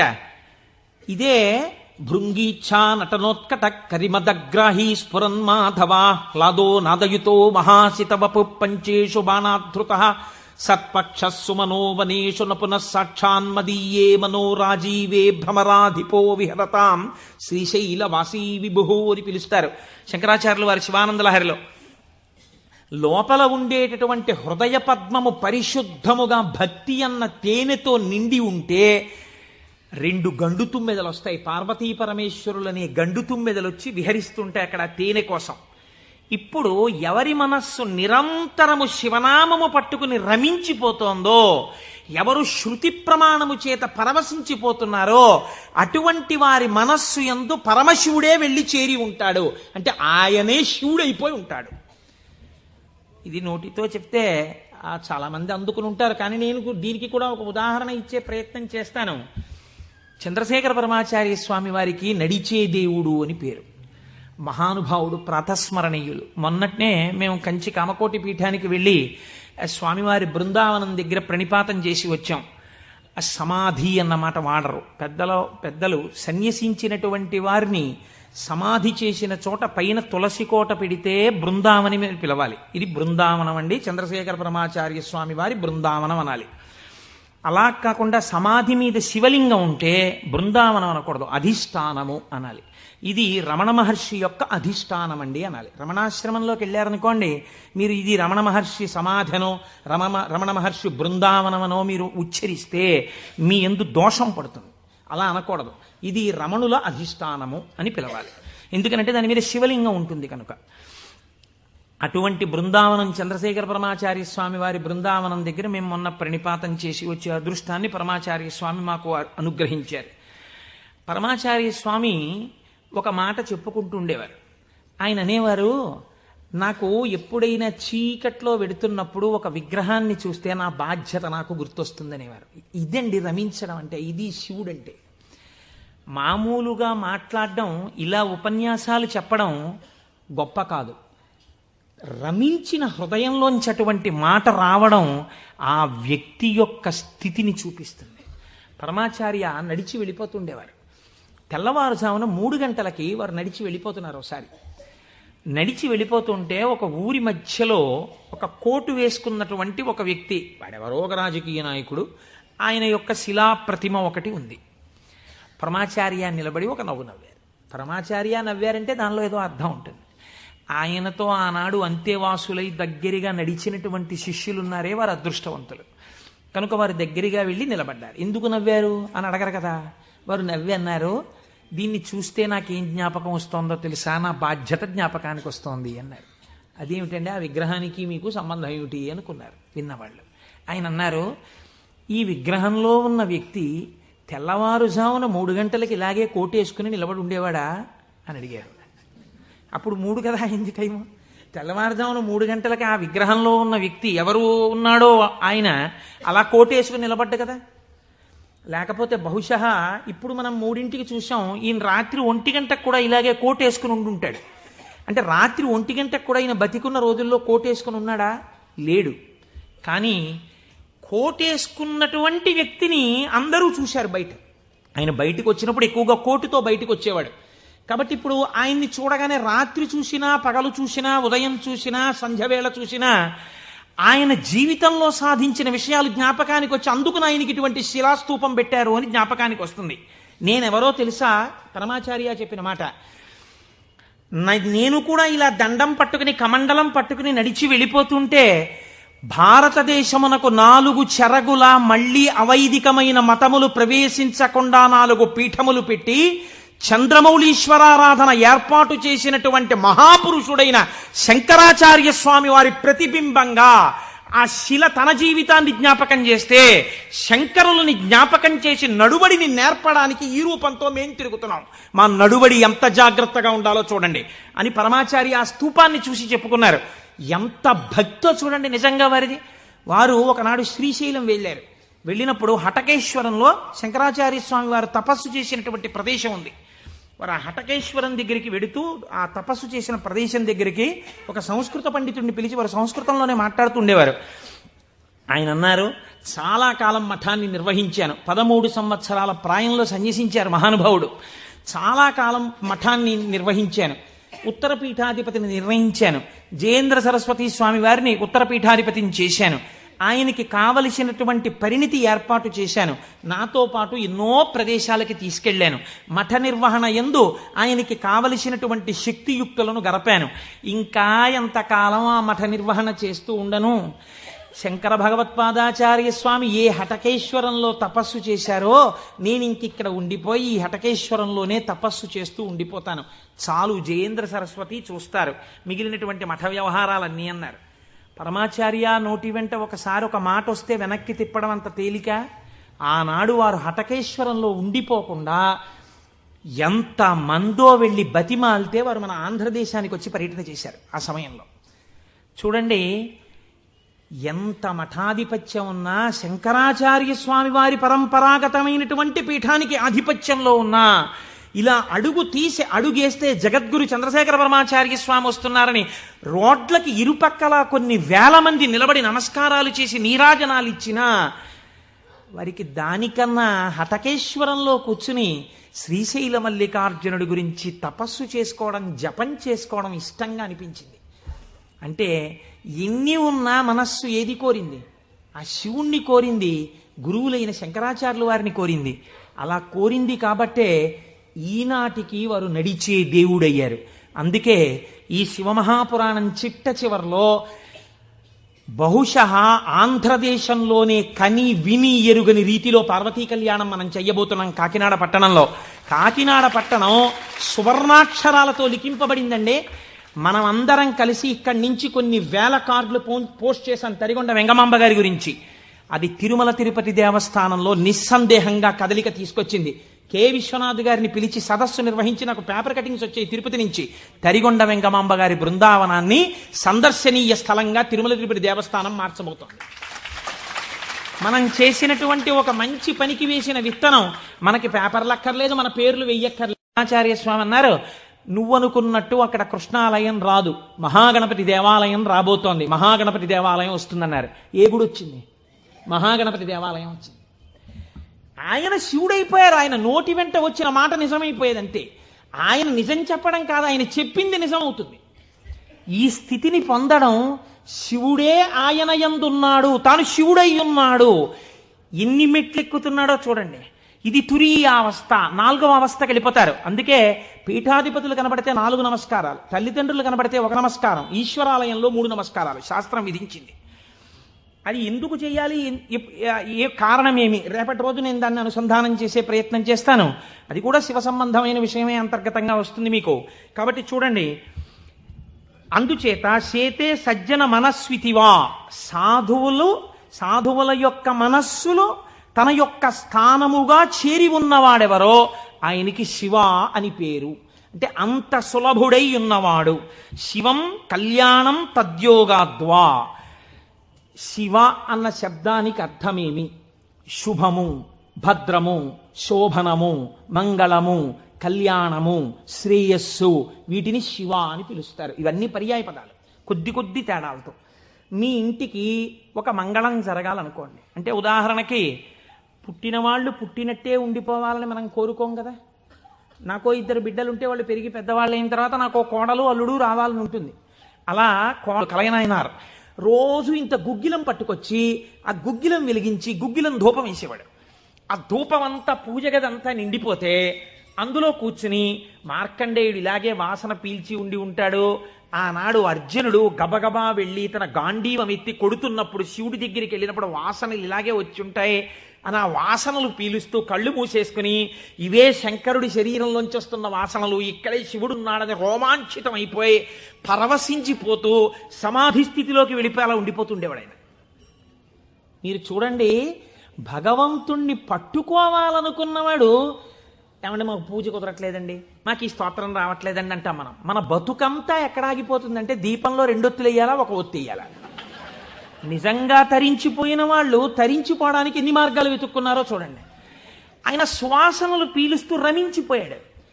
శంకరుడు చూశాడు, వీడు రోజు గుగ్గిలం పట్టుకొచ్చి వేసి ఇన్ని రకాల దర్శనాలు చేసేస్తున్నాడు రా, గుగ్గిలం పొగ అడ్డం పెట్టుకుని. ఎంత చిత్రం రా ఇది. గుగ్గిలం పొగకి వీడు సమాధిలోకి వెళ్ళిపోతున్నాడు. అసలు ఈ గుగ్గిలం కొనలేని స్థితి తెస్తే ఏం చేస్తాడో చూద్దాం అనుకున్నాడు. ఐశ్వర్యం అంతా క్షీణింపచేశాడు. ఆయనకి మనస్సు శివుడి మించి పోలేదు. ఎలాగో అలా నానా కష్టాలు పడి ఇంత గుగ్గిలం తెచ్చి శంకరుడికి వేసి ఆ వాసన పీల్చేటప్పటికి సమాధిలోకి వెళ్ళిపోయాడు. ఇంక ఏముంది, మనస్సు అలవాటు పడిపోయి ఇంత పొగొచ్చేటప్పటికి అంతే సమాధిలోకి వెళ్ళిపోతాడు. ఎంత తేలికండది. అగరత్తు వెలిగించకుండా ఉంటాం కదా, అగరత్తు వెలిగిస్తే గుగ్గిలం అయినా సమాధిలోకి వెళ్ళిపోతాడు అంతే. ఈ స్థితి చూసి శంకరుడు భార్యాబిడ్డలు తినడానికి కూడా అన్నం మెతుకు లేకుండా చేశాడు. చూద్దాం ఏం చేస్తాడు. భార్యాబిడ్డలు పస్తులున్నారు. అన్నమో రామచంద్ర అని ఆ భార్య మహాపతివ్రత. ఆవిడ తన మెడలో ఉన్నటువంటి మంగళసూత్రాన్ని తీసి నాయనారికి ఇచ్చి, అయ్యా మీరిది పట్టుకెళ్ళి వెలకట్టి అమ్మించి డబ్బు పట్టుకుని రండి, దాంతో మనం కొన్నాళ్ళు భోజనం చేద్దామంది. తప్పకుండా తీసుకొస్తానని ఆ మంగళసూత్రాలు చేతిలో పట్టుకుని శివ శివ శివ శివ అని సంతోషపడిపోతూ వెళ్ళిపోతున్నాడు. శంకరుడు ఒక పెద్ద బండిలో గుగ్గిలం బస్తాలు వేసుకుని ఎదురొచ్చాడు. మళ్ళీ మళ్ళీ దొరకవుట గుగ్గిలం, అందుకని చెప్పి బస్తాలు కొనుక్కెడుతున్నాను, ఎవరైనా కావాలంటే కొనుక్కోండి అని అరిచాడు. అమ్మ బాబోయ్, గుగ్గిలం దొరకదటని చెప్పి ఈయన గబగబా మంగళసూత్రాలు ఇచ్చేసి గుగ్గిలం బస్తాలు కొనేశాడు.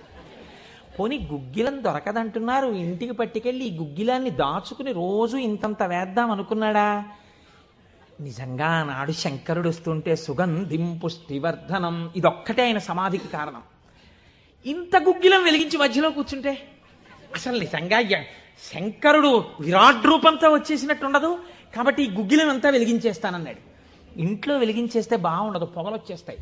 ఓ గుళ్ళోకి పట్టుకెళ్ళి వెలిగించేస్తే బాగుంటుందని ఈ గుగ్గిలం అంతా వేసుకుని ఓ గుడికి పట్టుకెళ్ళి ఈ గుగ్గిలం అంతా వెలిగించేసి దాని మధ్యలో కూర్చొని సమాధిని పొందేసి, కడుపులో ప్రేగులు నకనకలాడిపోతున్నాయి, తెలియదు, ఆకలి తెలియదు, శరీరం నీరస పడిపోయింది, శరీరం అంతా నొప్పులు పెట్టేస్తోంది, తెలియదు, ఇంట్లో భార్య బిడ్డలు శోషించి పడిపోయే స్థితి వచ్చింది, తెలియదు.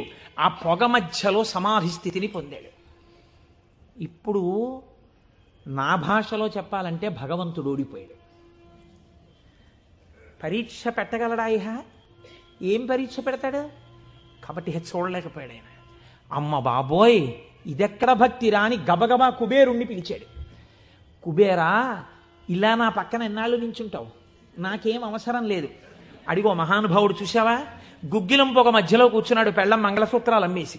వెంటనే వెళ్ళి ఆయన ఇంటిని బ్రహ్మాండమైనటువంటి అంతఃపురంగా మార్చేయి, భార్యకి బిడ్డలకి భూమండలంలో లేనంత ఐశ్వర్యాన్ని ఇచ్చేయి, ముందు ఉత్తర క్షణం వాళ్ళకి షడ్రశోపేతమైన భోజనం పెట్టు అనేటప్పటికి వాళ్ళ ఇల్లు మారిపోయింది, షడ్రశోపేతమైన భోజనం వచ్చింది. అయ్యో భర్త గారు ఎక్కడికి వెళ్ళారో అనుకుంటోంది ఆవిడ. అశరీరవాణి వినపడింది. అమ్మా, నీ భర్త భక్తి ముందు లొంగిపోయాడమ్మా, శంకరుడు మహదైశ్వర్యం ఇచ్చేశాడు నీకు.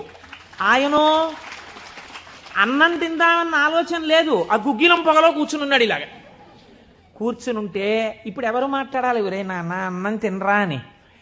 అమ్మా నాన్నగారు కోరుకున్న కోరికోటి ఉంది, నువ్వు ఎలా అయినా డాక్టర్ అయిపో. ఇంజక్షన్ చేసేశారు ఆ పిల్లకి. 3 ఏళ్ళు అయిపోయినా, 4 ఏళ్ళు అయిపోయినా, 21 ఏళ్ళు వచ్చేసినా, ఇప్పుడు నేను MBBS చదివితే రేపు పెళ్లి కొడుకు దొరుకుతాడా అని కూడా చూసుకోకుండా తల్లిదండ్రుల కోరిక తీర్చడం కోసమని వ్యగ్రతతో చదివేసిన పిల్లలా ఇప్పుడు ఆ తల్లిదండ్రులే వచ్చి చూసే అన్నం తినవే, అలా చదవకే, ఆరోగ్యం పాడైపోతుంది అన్నట్టు ఎవడు పరీక్ష పెట్టాడో వాడే దిగొచ్చాడు. దిగొచ్చి ఎవడు? ఆ త్రయంబకం, నిజంగా సువాసనలు వచ్చి ఆనాడు మార్కండేయుడు బాహ్య స్మృతిని పొందాడు, ఈయన పొందలేదు, పొందకుండా కూర్చున్నాడు. ఇప్పుడు ఆ పరబ్రహ్మం ముట్టుకోవలసి వచ్చింది. ఇలాగా ముట్టుకుని కదిపాడు. ఓయ్ కలయా కలయా అని పిలిచాడు.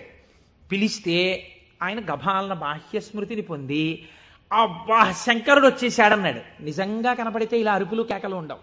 కందులంబట నీరు కారిపోతూ ఆ స్వామి పాదాల మీద పడిపోయి ఏ సుగంధిం పుష్టివర్ధనం అన్నాడో ఆ సువాసన పీలుస్తూ అలా పడిపోయి ఉండిపోయాడు.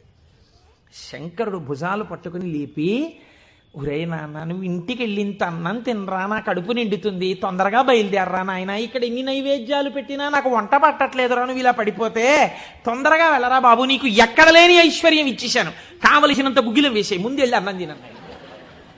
అప్పుడు ఆయన ఇంటికి వెళ్ళాడు.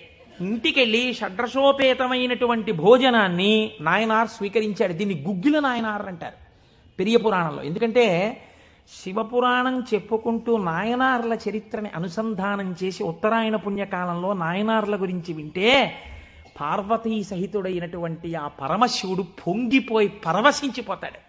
అందుకే లౌకికమైన ఉదాహరణలు మానేసి అవసరమైన చోట నాయనార్ల చరిత్రలే కలిపేద్దాం.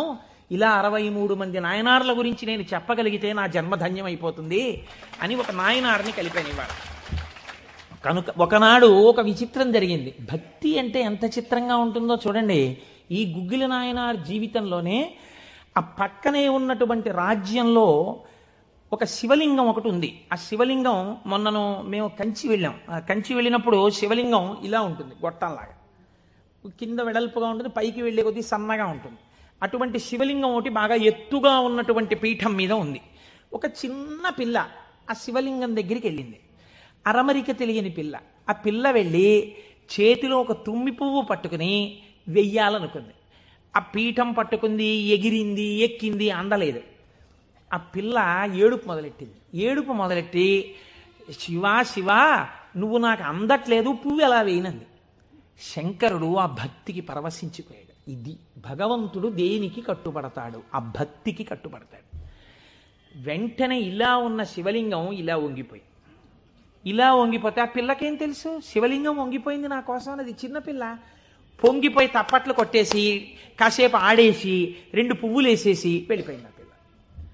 మరునాడు యథాలాపంగా అనేక శివలింగాలు ఉంటుంటాయి కదా గుళ్ళో. ఈ శివలింగం వంగడంలో లోపలున్న శివలింగం కూడా వంగిపోయింది. అర్చక స్వామి చూసి భయపడిపోయాడు. ఇదేమిటి శివలింగం ఇలా వంగిపోయిందని మహారాజుకు తెలిసింది. ఇది ఏదో అరిష్టం జరుగుతుంది, శివలింగం వంగింది ఏమిటని భయపడ్డారు. ఈ శివలింగానికి వంపు దిద్దిలా పైకి తీయాలి. వాళ్ళకి ఉన్న తెలివితేటలు ఏమిటంటే ఈ వంగిపోయినటువంటి శివలింగానికి పెద్ద పెద్ద ఇనప గొలుసులేసి ఏనుగులకు కట్టి లాగించారు. ఇన్ని ఏనుగులు, ఇనపగొలు, ఇవన్నీ నేను పుక్కిట పురాణాలు నా సొంతంగా చెప్తున్నాను అనుకుంటున్నారా? ఈ దేవాలయాలు ఉన్నాయి ఇప్పటికీ. నా జీవితంలో ఈశ్వరుడు అనుగ్రహిస్తే ఎప్పటికైనా ఈ 63 నాయనార్ల శివాలయాలు దర్శనం చేయాలని నా కోరిక. ఈ వంగిపోయిన శివలింగాన్ని ఇనప గొలుసులో పెట్టి ఏనుగులు లాగుతుంటే గొలుసులు తెగిపోయాయి, శివలింగం వంపు దిద్దబడలేదు. ఇది ఎవరో గుగ్గిల్ నాయనారికి చెప్పారు. శివలింగం వంగిందిట, ఇనప గొలుసులేసి లాగుతున్నారట, లాగుతుంటే గొలుసులు తెగిపోతున్నాయిట. ఆయన ఎంత బాధపడిపోయి కింద పడి ఏడిచి దొల్లేశాడు. శంకరా, మీ కంఠానికి ఇనప గొలుసులేసి ఏనుగులతో లాగారా? ఎంత ఒరిసిపోయిందో ఆ కంఠమని. అంతే, విన్న చోటు నుంచే పరిగెత్తి పారిపోయాడు పక్క రాజ్యానికి. పారిపోయి గుళ్ళోకి వెళ్ళి అన్నం లేదు, నీళ్లు లేవు, ఒగరుస్తూ ఒంటి నిండా చెమటలు పట్టుకుని, ఈశ్వరా మీకు జరిగినటువంటి అపరాధం నా శరీరమునకు పొందేటటువంటి ఖేదంతో పోవాలని మీ వంపు దిద్దడం కాదు, మీ వంపు దిద్దడానికి మీకు ఇనప గొలుసు లేచి లాగినప్పుడు మీ కంఠం నొక్కుకుని ఉంటుంది, ఆ శిక్ష నేను అనుభవిస్తానని ఒక గొలుసు, తన మెడలో ఉన్నటువంటి గొలుసుని శివలింగపు వంపుకేసి గట్టిగా లాగాడు, తన కంఠం ఒరిసిపోయి తెగాలని. తన కంఠం తెగలేదు, శివలింగం వంపు ఇలా పైకి లేచిపోయింది. ఆ వంపు దిద్దినటువంటి వాడు గుగ్గిల నాయన. ఇప్పుడు మీరు నాకు చెప్పండి, బ్రతికున్న నాళ్ళు గుగ్గిల నాయనారు ఏం చేశాడు డబ్బు సంపాదించడానికంటే ఎవ్వరికీ తెలియదు. ఇంట్లో పర్సులోంచి 10 రూపాయలు తీస్తే 1000 రూపాయలు మళ్ళీ ఇంకో రూపంలో వచ్చేస్తుండేవి. అంత చిత్రంగా ఆయన మహదైశ్వర్య సంపన్నుడై, అందుకే అంటారు శాస్త్రంలో ఐశ్వర్యము కావాలన్నవాడు శివారాధన చెయ్యాలి. శివారాధన అపారమైన ఐశ్వర్య హేతువు. అందున దక్షారామం లాంటిదైతే గొప్ప భోగస్థానం కూడా. అంత ఐశ్వర్యంతో జీవిస్తూ శివభక్తిని విడిచిపెట్టలేదు. శివభక్తితో ఐశ్వర్యంలో ఉన్నాడు. అంత్యమునందు తేలికగా శరీరం విడివడి హాయిగా పరమశివుని యొక్క పాదములలో కలిసిపోయాడు. ఇప్పుడు మీరు చెప్పండి, అమరకోశంలో మహానుభావుడు అమరసింహుడు శివశబ్దానికి సజ్జనుల యొక్క మనస్సు రమించేటటువంటి స్వరూపము కలిగిన వాడు అని శివశబ్దానికి అర్థం చెప్పడంలో ఎంత గంభీరమైన అర్థం ఉందో మీరు చూడండి. శివశబ్దము సజ్జనుల యొక్క మనసు రమించు స్థానము. ఎలా రమిస్తుంది? దేనివల్ల? దానికి ఈ కారణం ఆ కారణం అని చెప్పడం కుదరదు. మీకు మనస్సుంటే, భక్తి ఉంటే ఒక్క కారణం చాలు.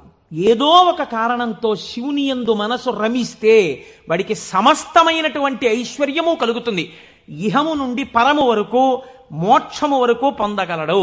కాబట్టి అటువంటి స్థితిని ఇయ్యగలిగినది. 3వ నిర్వచనంలో అంటారు, చేతే సజ్జన మనస్వితివా. సాధువుల యొక్క మనస్సు యందు తానుండువాడు. ఇప్పటి వరకు సాధువులు తమ మనస్సు శివుని యందు పెట్టారు. ఇప్పుడే స్థితి కెడతట. ఇదే భృంగీచ్ఛా నటనోత్కట కరిమదగ్రాహీ స్ఫురన్మాధవా హ్లాదో నాదయుతో మహాసితవపు పంచేషు బాణాధృత సత్పక్ష సుమనోవనేషు నపునః సాక్షాన్మదీయే మనోరాజీవే భ్రమరాధిపో విహరతాం శ్రీశైలవాసీ విభుహో అని పిలుస్తారు శంకరాచార్యులు వారి శివానందలహరిలో.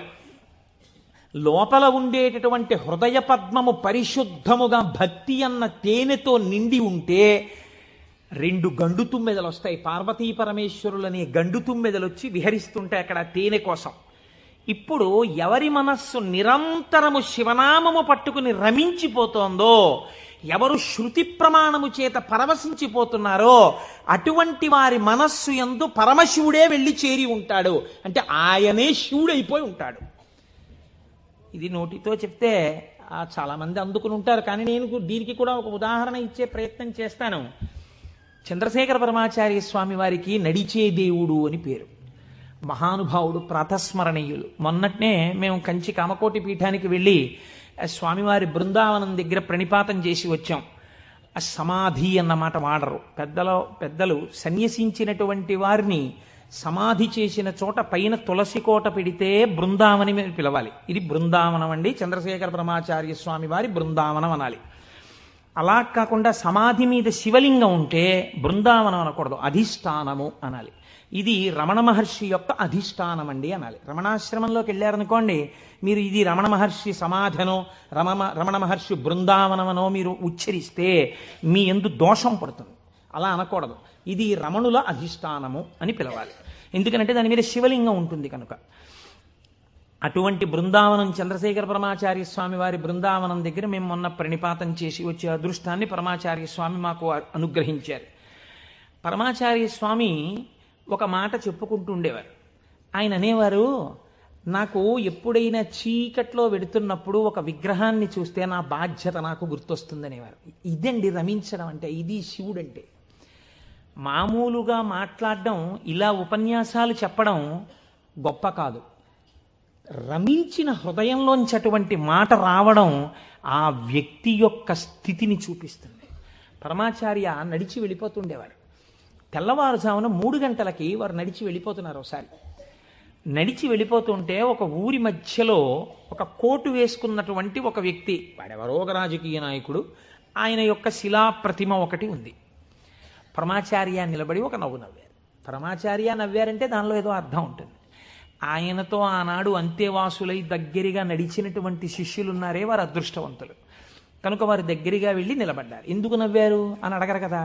వారు నవ్వి అన్నారు, దీన్ని చూస్తే నాకేం జ్ఞాపకం వస్తుందో తెలుసా, నా బాధ్యత జ్ఞాపకానికి వస్తోంది అన్నారు. అదేమిటంటే, ఆ విగ్రహానికి మీకు సంబంధం ఏమిటి అనుకున్నారు విన్నవాళ్ళు.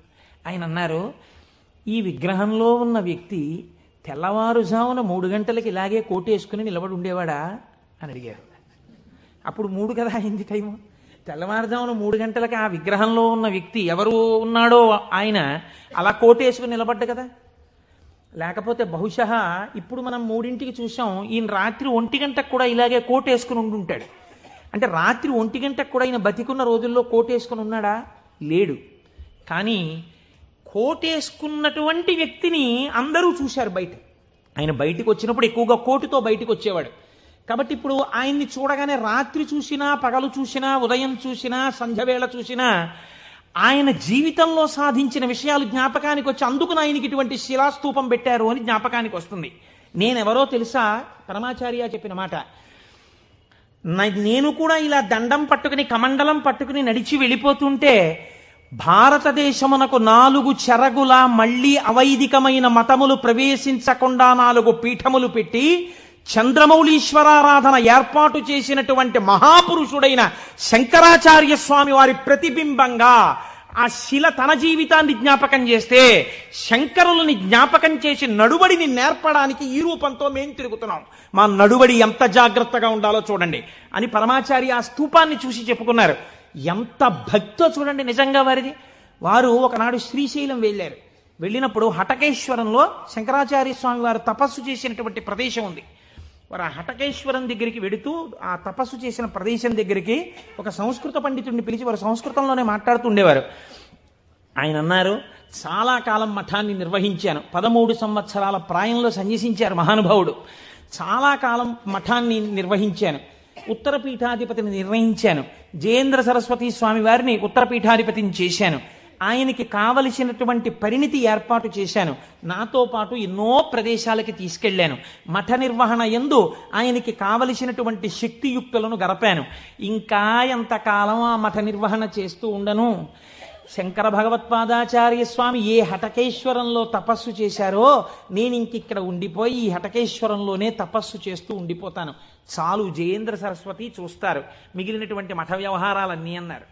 పరమాచార్య నోటి వెంట ఒకసారి ఒక మాట వస్తే వెనక్కి తిప్పడం అంత తేలిక.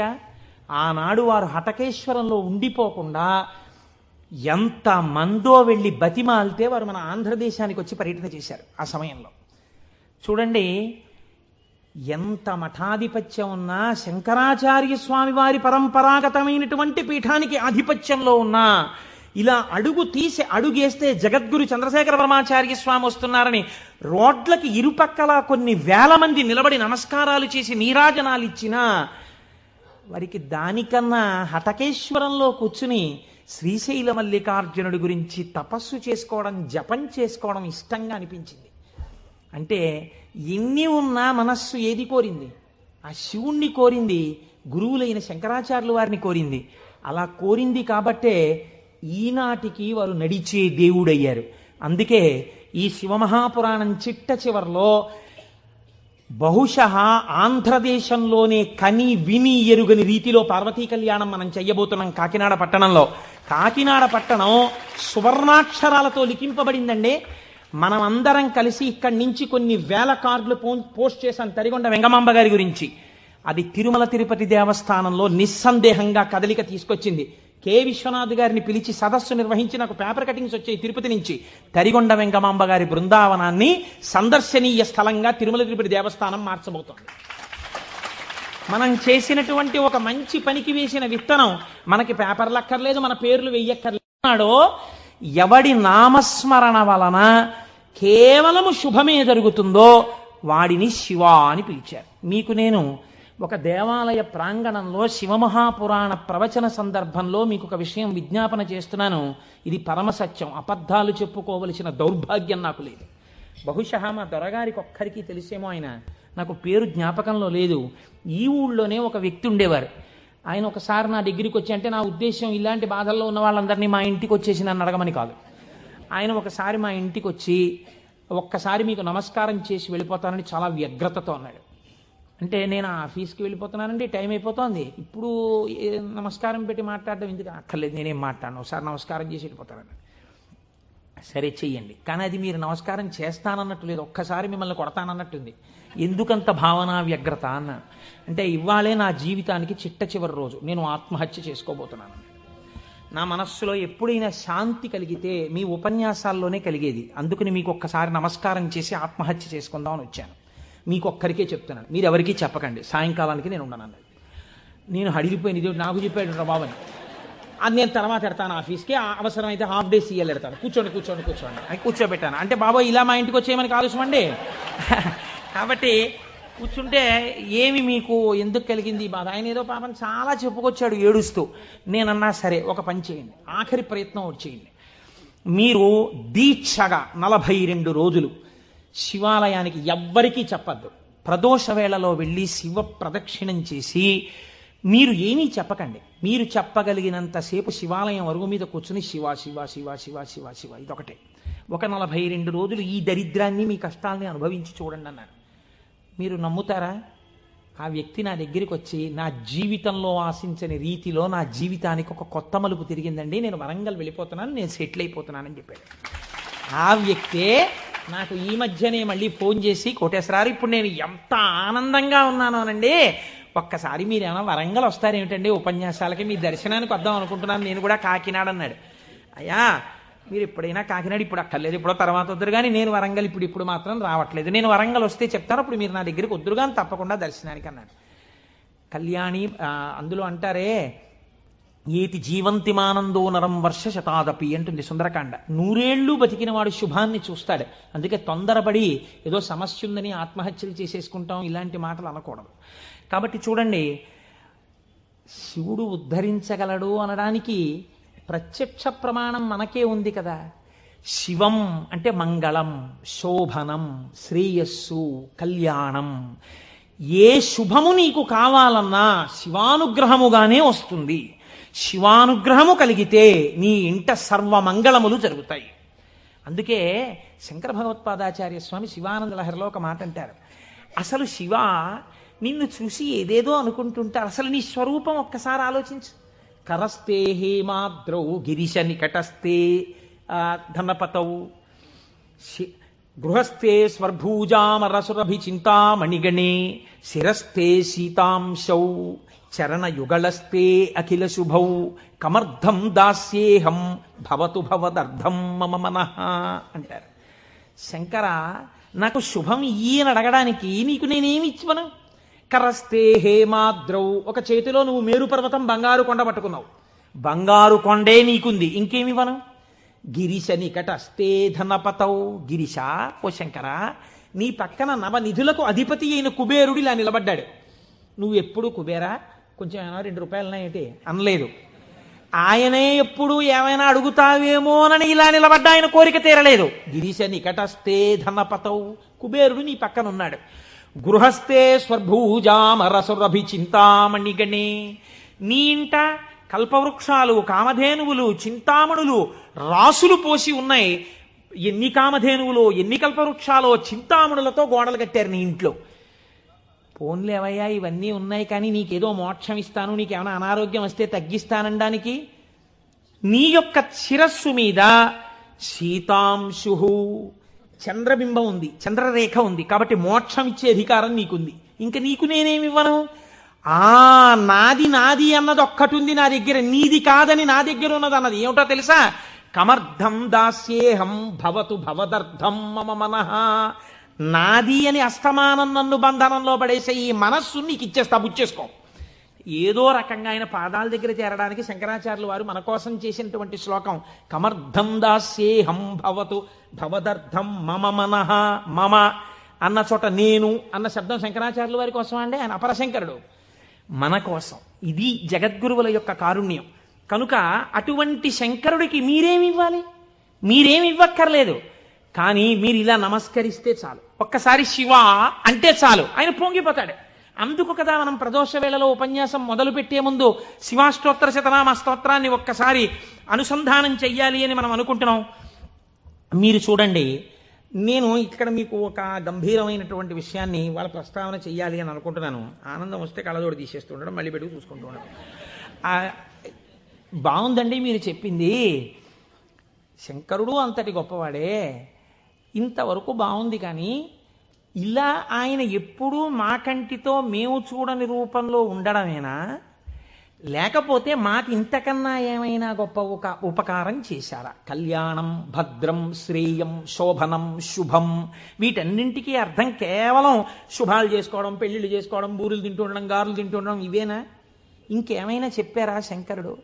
ఇవే నా అర్థం, నేను ఇవే మీకు చేసి పెడుతుంటానని ఏమైనా అన్నారా? దీన్ని మీరు చాలా జాగ్రత్తగా గంభీరంగా పట్టుకోవాలి. మీరు ఇది పట్టుకునే ప్రయత్నం చేస్తే శివపురాణం విషయంలో మీకు ఒక గొప్ప అవగాహన ఏర్పడిపోతుంది. కాబట్టి చెవులు రిక్కించి చాలా జాగ్రత్తగా వినే ప్రయత్నం చెయ్యండి. కదిలినటువంటి శివుని యొక్క స్వరూపాన్నే నటరాజమూర్తి అని పిలుస్తాం. ఎదర వ్యాఖ్యానం పురాణంలో వస్తుంది, అప్పుడు నేను నటరాజ తత్వం గురించి, చిదంబరం గురించి చెప్తాను, అప్పుడు విందురు. కానీ ఇప్పటికొకటి తెలుసుకోండి, తనలో తాను రమించిపోతున్నటువంటి శివుడు అలలు లేని సరస్సు, కాబట్టి తనలో తాను రమిస్తుంటాడు, కదలిక ఉండదు. ఇప్పుడు అదే శివుడు సృష్టికర్త, స్థితికర్త, ప్రళయకర్తగా ఉన్నాడు అనుకోండి, కదులుతూ ఉంటాడు. ఈ కదిలినప్పుడు నటరాజు నాట్యం చేస్తుంటాడు. నటరాజు సృష్టి స్థితి ప్రళయకర్త అయి నటిస్తున్నప్పుడు పక్కన దగ్గరగా ఎవరైనా నిలబడతారా? నిలబడి అలా చూస్తూ సంతోషపడిపోయే వాళ్ళు ఎవరైనా ఉన్నారా నటరాజుని? శ్రీ మహావిష్ణువు అంతటి వారు అసుర సంధ్య వేళలో మధ్యలో వాయిస్తూ ఉంటారు, శంకరుడు నాట్యం చేస్తుంటే. కాబట్టి ఉట్టిన ఏమీ చేయకుండా స్పెక్టేటర్స్ పాస్ అని చెప్పి ఏమైనా ఇస్తారా? రేపాకి సుబ్బారావు సూర్యకళా మందిరానికి ఇచ్చినట్టు ఇస్తే వెళ్ళి కూర్చున్న పాస్ పట్టుకుని మొదటి వరుసలో చాలా దగ్గరగా ఉట్టిన ఏ సహాయం చేయకుండా ఇలా చేతులు కట్టుకుని అబ్బా చాలా బాగా చేస్తున్నారండి అని ఇలా సంతోషంగా చూసేవాళ్ళు కూడా ఎవరైనా ఉంటారా సభలో? అంటే శాస్త్రం అంది ఇద్దరున్నారు, ఇద్దరే చూస్తారు. అలాగా మిగిలిన వాళ్ళందరూ నటరాజ తాండవమునందు సహాయం చేస్తుంటారు. ఆ ఇద్దరెవరో తెలుసా? ఒకరు వ్యాఘ్రపాదుడు, ఒకరు పతంజలి. వీళ్ళిద్దరే చూస్తూ ఉంటారు. వ్యాఘ్రపాదుడి యొక్క శరీర అధోభాగం పులిగా ఉంటుంది, పతంజలి యొక్క శరీర అధోభాగం పావుగా ఉంటుంది. పతంజలి ఆదిశేషుని యొక్క అంశ. ఈ పతంజలి వ్యాకరణానికి మహాభాష్యం చేశారు. ఈ పతంజలి 1000 నాలుకలతో సమాధానం చెప్పేవారు. ఒకానొకసారి ఈ పతంజలి మహర్షి దగ్గరికి 1000 మంది శిష్యులు వచ్చి, అయ్యా మీ దగ్గర మేము వ్యాకరణం నేర్చుకోవాలనుకుంటున్నామని అడిగారు. పతంజలి మహర్షి అన్నారు, సరే మీకు 1000 మందికి నేను నేర్పుతాను ఏకకాలంలో. ఎవరు ఏ స్థాయిలో ఉన్నారో ఆ స్థాయిలో పాఠం చెప్పేస్తాను. మీకు ఉదాహరణకి వ్యాకరణం అంటే కొద్దిగా సంగీతంతో పోల్చండి. కొద్దిగా అమరిక కోసం సంగీతం నేర్పేటప్పుడు బాగా కీర్తనల్లోకి వచ్చేసిన వాళ్ళకి, ఇంకా సరిగమ పదనిసల్లో ఉన్న వాళ్ళకి, from the lowest string to the highest string కలిపి కూర్చోపెట్టి సంగీతం నేర్పడం కుదరదు. ఎందుకనంటే ఎవరికి వాళ్ళకే టైం ఉండాలి, వాళ్ళ స్థాయికి తగినట్టు వాళ్ళకి చెప్తూ ఉండాలి. వ్యాకరణ మహాభాష్యం చెప్పేటప్పుడు 1000 మంది 1000 రకాలైన ప్రశ్నలు వేస్తారు. 1000 మందికి ఒకేసారి జవాబు చెప్పాలి. కాబట్టి ఇప్పుడు తాను ఎలా చెప్పాలి? తాను ఆదిశేషుడు కనుక శేషాంశతో చెప్పాలి. 1000 నాలుకలతో చెప్తాను. కానీ 1000 నాలుకలతో చెప్పినప్పుడు ఒక ప్రమాదం ఉంది. శేషాంశతో ఉంటాను, దానిలో విషపు గాలి కూడా వస్తుంది. ఎదురుగుండా కూర్చున్నవాడు బూడిదైపోతాడు. కాబట్టి తెర అడ్డం కడతాను. ఇది చిదంబరంలో జరిగిందండి యథార్థంగా. నేను ఒక తెర అడ్డం కట్టి లోపల నేను కూర్చుంటాను, మీరు బయట కూర్చోండి. మీరు ప్రశ్నలు అడుగుతూ ఉండండి, నేను చెప్పేస్తుంటాను 1000 నాలుకలతో. ఒక్క నియమం, 1000 నాలుకలతో నేను కష్టపడి 1000 మంది శిష్యులకు సమాధానం చెప్పడానికి కూర్చుని ఉండగా ఎవడైనా సరే నేను పాఠం పూర్తయిందనే లోపల లేచి వెళ్ళిపోతే వాడు బ్రహ్మరాక్షసుడైపోతాడని చెప్పి శాపం పెడుతున్నానన్నారు. 1000 మంది శిష్యులు కూర్చున్నారు. కొంతమందికి అసలు ప్రారంభంలోనే అనుమానాలు ఉంటాయి. అలాంటి వాళ్ళు కూడా ఉంటారు. ఇప్పుడు ఇది మోక్షద్వారం, ఇందులో దూరితే మోక్షం వస్తుంది అన్నాం అనుకోండి, ఇది ఎవరు పెట్టారండి అంటాడు. వెంటనే వాళ్ళు వచ్చారు. అసలు ముందు తెలుసుకోవడం కన్నా అనుమానాలు ఎక్కువ. అక్కడే పతనం ప్రారంభం. విన్నదాన్ని మననం చేసి దీన్ని మనం ఎంత అనుష్ఠానంలోకి తెద్దామని చూడకుండా మనం ఎన్ని అనుమానాలు ఇందులో తెచ్చేసుకుందాం అనేటప్పటికీ అవి ఎప్పటికీ ఆగవు. మీకు ఎప్పటికీ ఆగవు అనుమానాలు. ఇప్పుడు ఏమైపోయింది, ఇందులో ఒకటికి అనుమానం వచ్చింది. ఏమిటో వెళ్ళిపోతే బ్రహ్మరాక్షసుడు అంటున్నాడు. ఈ మాట వినగానే అసలు నాకు తోచడం మానేసింది.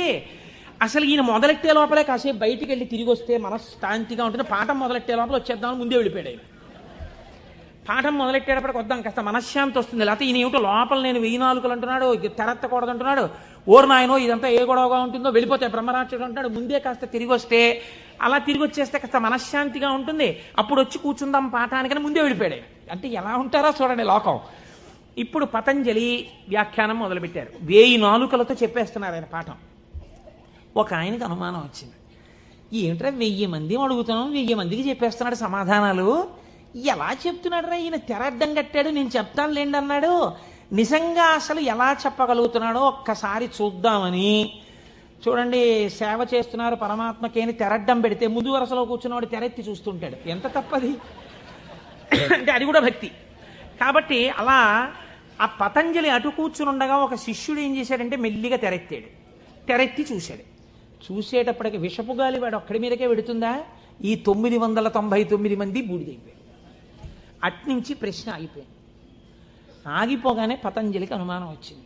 ఏదో జరిగిందని ఆయన పాఠం ఆపి లేపి తెర తీసి చూశారు.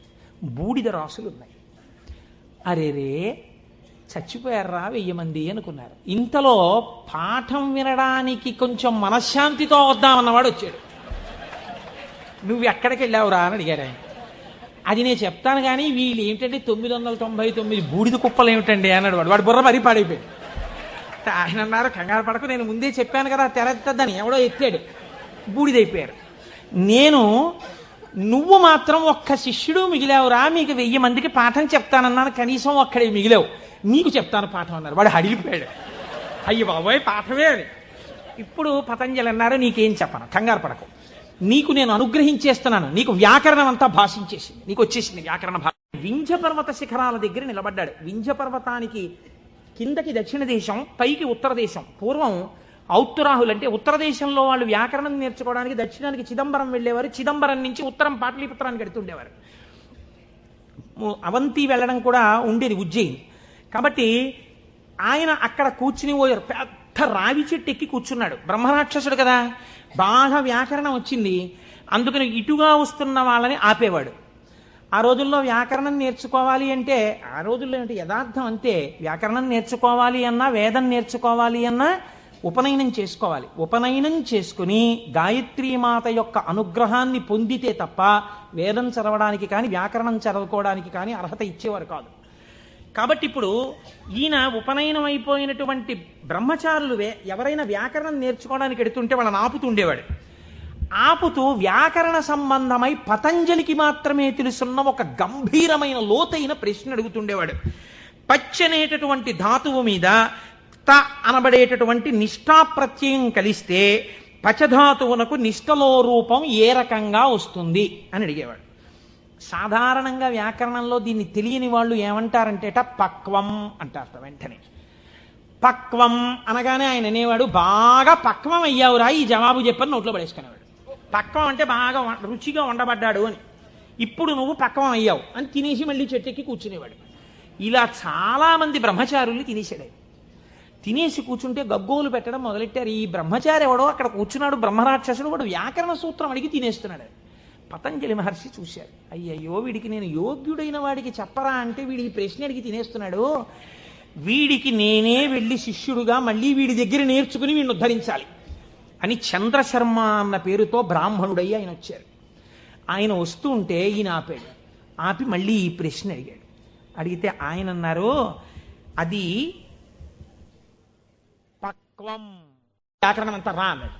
కానీ ఉపాధి బ్రహ్మరాక్షస ఉపాధిలో ఉన్నాడు కాబట్టి ఆయన ఎక్కడ నేర్పుతానన్నాడు, స్కూల్లోనూ అక్కడ నేర్పను, రావి చెట్టు మీద కూర్చుని నేర్పుతాను రా, ఎందుకంటే శివాలయంలో నేర్పాలి వ్యాకరణం, పూర్వం వ్యాకరణ మంటపాలని శివాలయాల్లో ఉండేవి, అక్కడే నేర్పాలి, కాబట్టి నీకు నేను రావి చెట్టు మీద నేర్పుతాను. రావి చెట్టు మీద కూడా ఎక్కడ, చిటారి కొమ్మ మీద కూర్చుని నేర్పుతాను, అక్కడ కూర్చో, ఎక్కడ పడిపోతానో అని కునుకు రాకుండా బాగా వింటావు. చెప్పేవాడు బ్రహ్మరాక్షసుడు, చెప్పేది చిటారి కొమ్మ మీద రావి చెట్టు మీద. టైం ఇవ్వను, ఉత్తరక్షణం అడ్మిషన్ ఇచ్చేసాను నీకు, రా ఎక్కేద్దాం చెట్టు. అమ్మ బాబో ఇదో అఘాయిత్యం కింద ఉందని పాపం ఈ చంద్రశర్మ ఆయనతో పాటు చెట్టెక్కి చెట్టు చివారి కొమ్మ మీద కూర్చున్నాడు. ఈయన మహాభాష్యం చెప్పేస్తున్నాడు. ఇప్పుడు ఈ మహాభాష్యం రాసుకోవాలి, ఎక్కడ రాస్తాడు, రాయడానికి ఓ గంటమో ఓ తాటాకో తెచ్చుకోవడానికి టైం లేదు. అందుకని ఆయన రావాకులు తుంపి ఒక పుల్ల ముక్క ఒకటి తీసి తొడ చీరుకున్నాడు. చీరుకుని అందులోంచి వస్తున్న నెత్తుటిలో పుల్ల ముంచి ఒక్కొక్క రావాకు మీద భాష్యం రాసుకున్నాడు. 9 రాత్రులు 9 పగళ్ళు పతంజలి మహాభాష్యాన్ని చంద్రశర్మకి చెప్పాడు. చెప్పగానే ఆయనకి శాప విమోచనం అయిపోయింది. శాప విమోచనం అయిపోయిన తర్వాత ఇప్పుడు నాకు బ్రహ్మరాక్షసుడిగా ఇంతకాలం బతిగాక పూర్ణ వైరాగ్యం వచ్చేసింది. కాబట్టి ఇంకా నేను ఒక గురువు యొక్క పాదములను ఆశ్రయించి సన్యాస దీక్ష తీసుకుని నా జీవితాన్ని తరింప చేసుకుంటానని శుకబ్రహ్మ యొక్క పాదములు పట్టుకుని గౌడపాదాచార్యుల వారైన వారు వారే. మనం శంకరాచార్యుల వారి గురు పరంపరలో గౌడపాదాచార్యుల వారిని చెప్తాం. ఎవరో తెలుసా అండి ఆ గౌడపాదాచార్యుల వారు? ఈ బ్రహ్మరాక్షసుడే గౌడపాదులు అయ్యారు. గౌడపాదులై శుకబ్రహ్మ యొక్క పాదములు పట్టుకుని సన్యాస దీక్ష తీసుకుని గౌడపాదాచార్య పేరుతో ఉన్నారాయన. ఈ చంద్రశర్మ ఈ రావ్యాకుల మీద రాసుకున్న మహాభాష్యం అంతా ఓ బట్టలో మూట కట్టాడు. మూట కట్టుకుని వెళ్ళిపోతున్నాడు ఆయన. వెళ్ళిపోతుంటే పాపం 9 రాత్రులు 9 పగళ్ళు నిద్ర లేదు. అడవిలో ఒక చోట మూట తల కింద పెట్టుకుని నిద్రపోతున్నాడు. ఎక్కడి నుంచో మేక వచ్చింది. ఇవేవో రావ్యాకులు బాగానే ఉన్నాయని ఆ మూటలో మూతెట్టి లాగేసి కొన్ని ఆకులు తినేసి, ఇప్పుడు ఆ వ్యాకరణంలో ఉన్న మహాభాష్యంలో పోయిన ఆకుల్ని ఏమని పిలుస్తారో తెలుసా అండి? అజభక్షిత భాష్యము అని పిలుస్తారు. మేక చేత తినబడిన భాష్యం అని పేరు దానికి. అది మేక తినేసి మిగిలిన మూట కట్టుకుని అడవిలో పడుకుంటే ఇబ్బందిగా ఉందని ఆయన ఒక ఊరిలోకి వచ్చి ఒక వైశ్యుడి ఇంటి అరుగు మీద పడుకుని నిద్రపోయారు. 9 రాత్రులు 9 పగళ్ళు అన్నం లేదు, నిద్ర లేదు, శరీరం శోషించిపోయింది, నిద్ర లేదు. ఇంకా ఎంత గాఢ నిద్ర పట్టేసిందంటే ఆకలి కూడా చూసుకోకుండా నిద్రపోతున్నారు. ఆ వైశ్యుడికి ఒక కన్యారత్నం ఉంది. ఆ అమ్మాయి చూసి ఈయన నిద్దట్లోనే మరణిస్తాడేమో అని బెంగపెట్టుకుని ఒక గొప్ప వైద్య చికిత్స చేసింది. ఇప్పుడు మనం ఆ సిలైన్లవి ఎక్కించాలంటే శరీరానికి సూదితో పొడిచి ఎక్కిస్తాం. మన ఆయుర్వేద శాస్త్రం అలా ఒప్పుకోలేదు. ఎందుకంటే పతంజలి 3ంటికి వ్యాఖ్యానం ఇచ్చారు. మనస్సు, వాక్కు, కాయము. మనస్సు కోసమని యోగ సూత్రాలు ఇచ్చారు ఆయన, వాక్కు కోసం వ్యాకరణం ఇచ్చారు. అలాగే మనస్సు, వాక్కు, కాయము, శరీరం ఆరోగ్యంగా ఉండడానికి చరకుడి యొక్క ఆయుర్వేద సూత్రాలకి భాష్యం చేశారు ఆయన. 3ంటికి భాష్యం ఇచ్చారు. ఆ పిల్ల వైద్యశాస్త్రంలో దిట్ట. ఈ అమ్మాయి ఏం చేసిందంటే పెరుగన్నం బాగా మెత్తగా కలిపేసి ఈ పెరుగన్నాన్ని తీసుకొచ్చి ఒంటి నిండా పూసేసింది ఈ బ్రాహ్మణ పిల్లవాడికి, ఈ చంద్రశర్మకి. పెరుగన్నం తొందరగా రోమరంధ్రాల్లోంచి లోపలికి వెళ్ళిపోతుంది. అది లోపలికి వెళ్ళిపోయి ఈ పిల్లవాడికి బలం వచ్చింది. బలం వచ్చి 9 రోజుల భోజనం లేని స్థితి నుంచి శక్తిని పొందాడు. శక్తిని పొంది తెలివచ్చింది. తెలివచ్చి అమ్మయ్యా బడలికా పోయింది, సత్తువా వచ్చిందని ఆ మూట చూసుకున్నాడు. మూట ఉంది, మూట పట్టుకుని వెళ్ళిపోతున్నాడు. వెళ్ళిపోతుంటే వైశ్యుడు ఎదురొచ్చాడు. ఏమయ్యా నిన్ను మా అమ్మాయి ఎందుకు బ్రతికించుకుందో తెలుసా? నీ చూడచక్కని రూపాన్ని చూసి బ్రతికించుకుంది, నువ్వు మా అమ్మాయిని పెళ్లి చేసుకోవాలన్నాడు. ఇదేమిటయా నాకు వైరాగ్యం వచ్చింది, నేనేదో సన్యాసం తీసుకుందామని వెళ్ళిపోతున్నాను, నువ్వు మీ అమ్మాయిని పెళ్లి చేసుకోమంటావేంటి? నేను చేసుకోనన్నారు ఆయన. వెళ్ళిపోతున్నారు. వెళ్ళిపోతుంటే ఇలా కాదు, నువ్వు ఇంత ఉపకారం పొంది నా కూతురు మనస్సు భగ్నం చేసి వెళ్ళిపోతున్నావు కాబట్టి మనం రాజు దగ్గరికి వెడదాం తీర్పుకి పదన్నారు. సరే పద అయితే అన్నారు. చంద్రశర్మ వైశ్యుడు ఇద్దరు రాజుగారి అంతఃపురంలోకి వెళ్ళారు. రాజుగారు అంత దూరం నుంచి పిల్లాడిని చూశారు. చూసి ఎందుకు వస్తున్నాడో తర్వాత అడుగుదాం కానీ ఎంత బాగున్నాడో ఈ పిల్లాడిని దగ్గరికి రాగానే నాకు ఒక్కతే కూతురయ్యా, నీకిచ్చి పెళ్లి చేసి సింహాసనం మీద కూర్చోపెడదాం అనుకుంటున్నాను, నువ్వు మా అమ్మాయిని పెళ్లి చేసుకోవాలన్నారు. రాజాజ్ఞ, కాదంటే కుత్తుకు తీసేస్తాడు. అయ్య బాబోయ్, ఒక పిల్లే వద్దనుకుంటే 2 పిల్లలు చుట్టుకున్నారేమిటండి నాకు అని ఈయన చెప్పేలోగానే మంత్రిని పిలిపించి ఈ పిల్లాడు ఎలా ఉన్నాడో అల్లుండి చేసుకుందాం అనుకుంటున్నానన్నారు. ఆహాహా ఏమి తేజోమూర్తి అండి ఇలాంటి వాడు. ఉత్తరోత్తర సింహాసనం మీద కూర్చుంటే మన రాజ్యానికి ఇంకా ఎదురుండదు, తప్పకుండా పిల్లనిచ్చేయండి అన్నారు. 2 పిల్లల్ని ఇచ్చి పెళ్లి చేసేస్తామన్నారు. అసలు నా గోడు వినేవాళ్ళు లేడు మహాప్రభో, నేను వైరాగ్యం ఉందిరా నాకు పిల్లలొద్దు పెళ్ళొద్దంటే 2 తయారయ్యారు ఏమిటి, నాకు పైగా రాజభోగం కూడా వచ్చింది. వద్దు వద్దన్నవాడికి ఐశ్వర్యం, వద్దు వద్దన్నవాడికి నమస్కారాలు, పెట్టండి అన్నవాడికి పెట్టేవాడు ఉండడం అని ఆయన బాధపడుతుంటే మంత్రి గారు ప్రాజ్ఞుడు ఆయన అన్నాడు, ఏమండి బ్రాహ్మణుడు బ్రాహ్మణేతరులను వివాహం చేసుకోవాలంటే ముందు బ్రాహ్మణ కన్యను చేసుకోవాలి. కాబట్టి ఉత్తమ కుల సంజాత అయిన ఒక బ్రాహ్మణ పిల్లని తెచ్చి ముందు పెళ్లి చేసి తర్వాత వీళ్ళిద్దరినీ చేసేద్దాం అన్నారు. ఓహో 2 కూడా అయ్యారేమిటనుకున్నాడు ఆయన. ముందు ఆయన గోడు వినేవాళ్ళు లేడు. బ్రాహ్మణ కాంతని తెచ్చారు, వైశ్యకాంతని తెచ్చారు, క్షత్రియ కాంతని తెచ్చారు, తాళి కట్టేవారు. ఆయన అన్నాడు, మీరు ఎలాగో ఇప్పుడు పెళ్ళొద్దంటే వినరు, ఆయన విండు, ఈయన విండు, ఈయన విండు. ఒక్క ఉపకారం చేయండి, మీకు నా తేజస్సు చూసి పొంగిపోతున్నారు కదా, మీ 3 కుమార్తెల యందు నేను సంతానమును పొందుతాను. 3కి కొడుకులు పుట్టగానే నేను సన్యాసానికి వెళ్ళిపోవడానికి నాకు అనుమతి ఇవ్వాలన్నాడు. తప్పకుండా అలాగే ఇస్తా ఉన్నారు. 3 పెళ్లి చేసుకున్నాడు. 3 యందు కుమారుల్ని కన్న తర్వాత సన్యాసం పుచ్చుకుందామని వెళ్ళిపోయాడు ఈ చంద్రశర్మ. వెళ్ళిపోయినటువంటి వాడు వెళ్ళి ఎవరు ఇతపూర్వం బ్రహ్మరాక్షసుడి రూపంలో ఉండి తనకి మహాభాష్యమంతా చెప్పి సన్యాసం తీసుకుని శుకబ్రహ్మకి శిష్యుడిగా ఇవాళ గౌడపాదాచార్య స్వామి వారిగా ఉన్నారో ఆయన దగ్గరకే వెళ్ళి అయ్యా నాకు సన్యాసం ఇవ్వండి అని అడిగాడు. నీకు గోవిందపాదాచార్య నామంతో సన్యాసం ఇస్తున్నానని సన్యాసం ఇచ్చి సన్యాసనామం గోవిందపాదాచార్య. ఆయనకి సన్యాసం ఇచ్చి ఒక మాట చెప్పారు, నువ్వు నర్మదా నదీ తీరంలో ఈ రావి చెట్టు దగ్గర ఈ గుహలోనే కూర్చో. రాబోయే కాలంలో భారతదేశంలో 72 అవైదికమైన మతములు ప్రవేశిస్తాయి. 72 అవైదికమైన మతములను తన వాగ్ఝరితో కొట్టిపారయ్యగలిగినటువంటి ఒక మహాపురుషుడిగా పరమశివుడే శంకరాచార్య స్వామిగా ఆవిర్భవించబోతున్నాడు. ఆ శంకరాచార్యుల వారికి సన్యాసనామాన్ని ఇచ్చి తత్వోపదేశం చెయ్యడానికి నువ్వు గురువుగా ఉండు అని కూర్చోబెట్టారు. ఆ చంద్రశర్మే గోవిందపాదాచార్య స్వామి. ఆ గోవిందపాదాచార్య స్వామి శిష్యులే మన శంకర భగవత్పాదాచార్య స్వామి.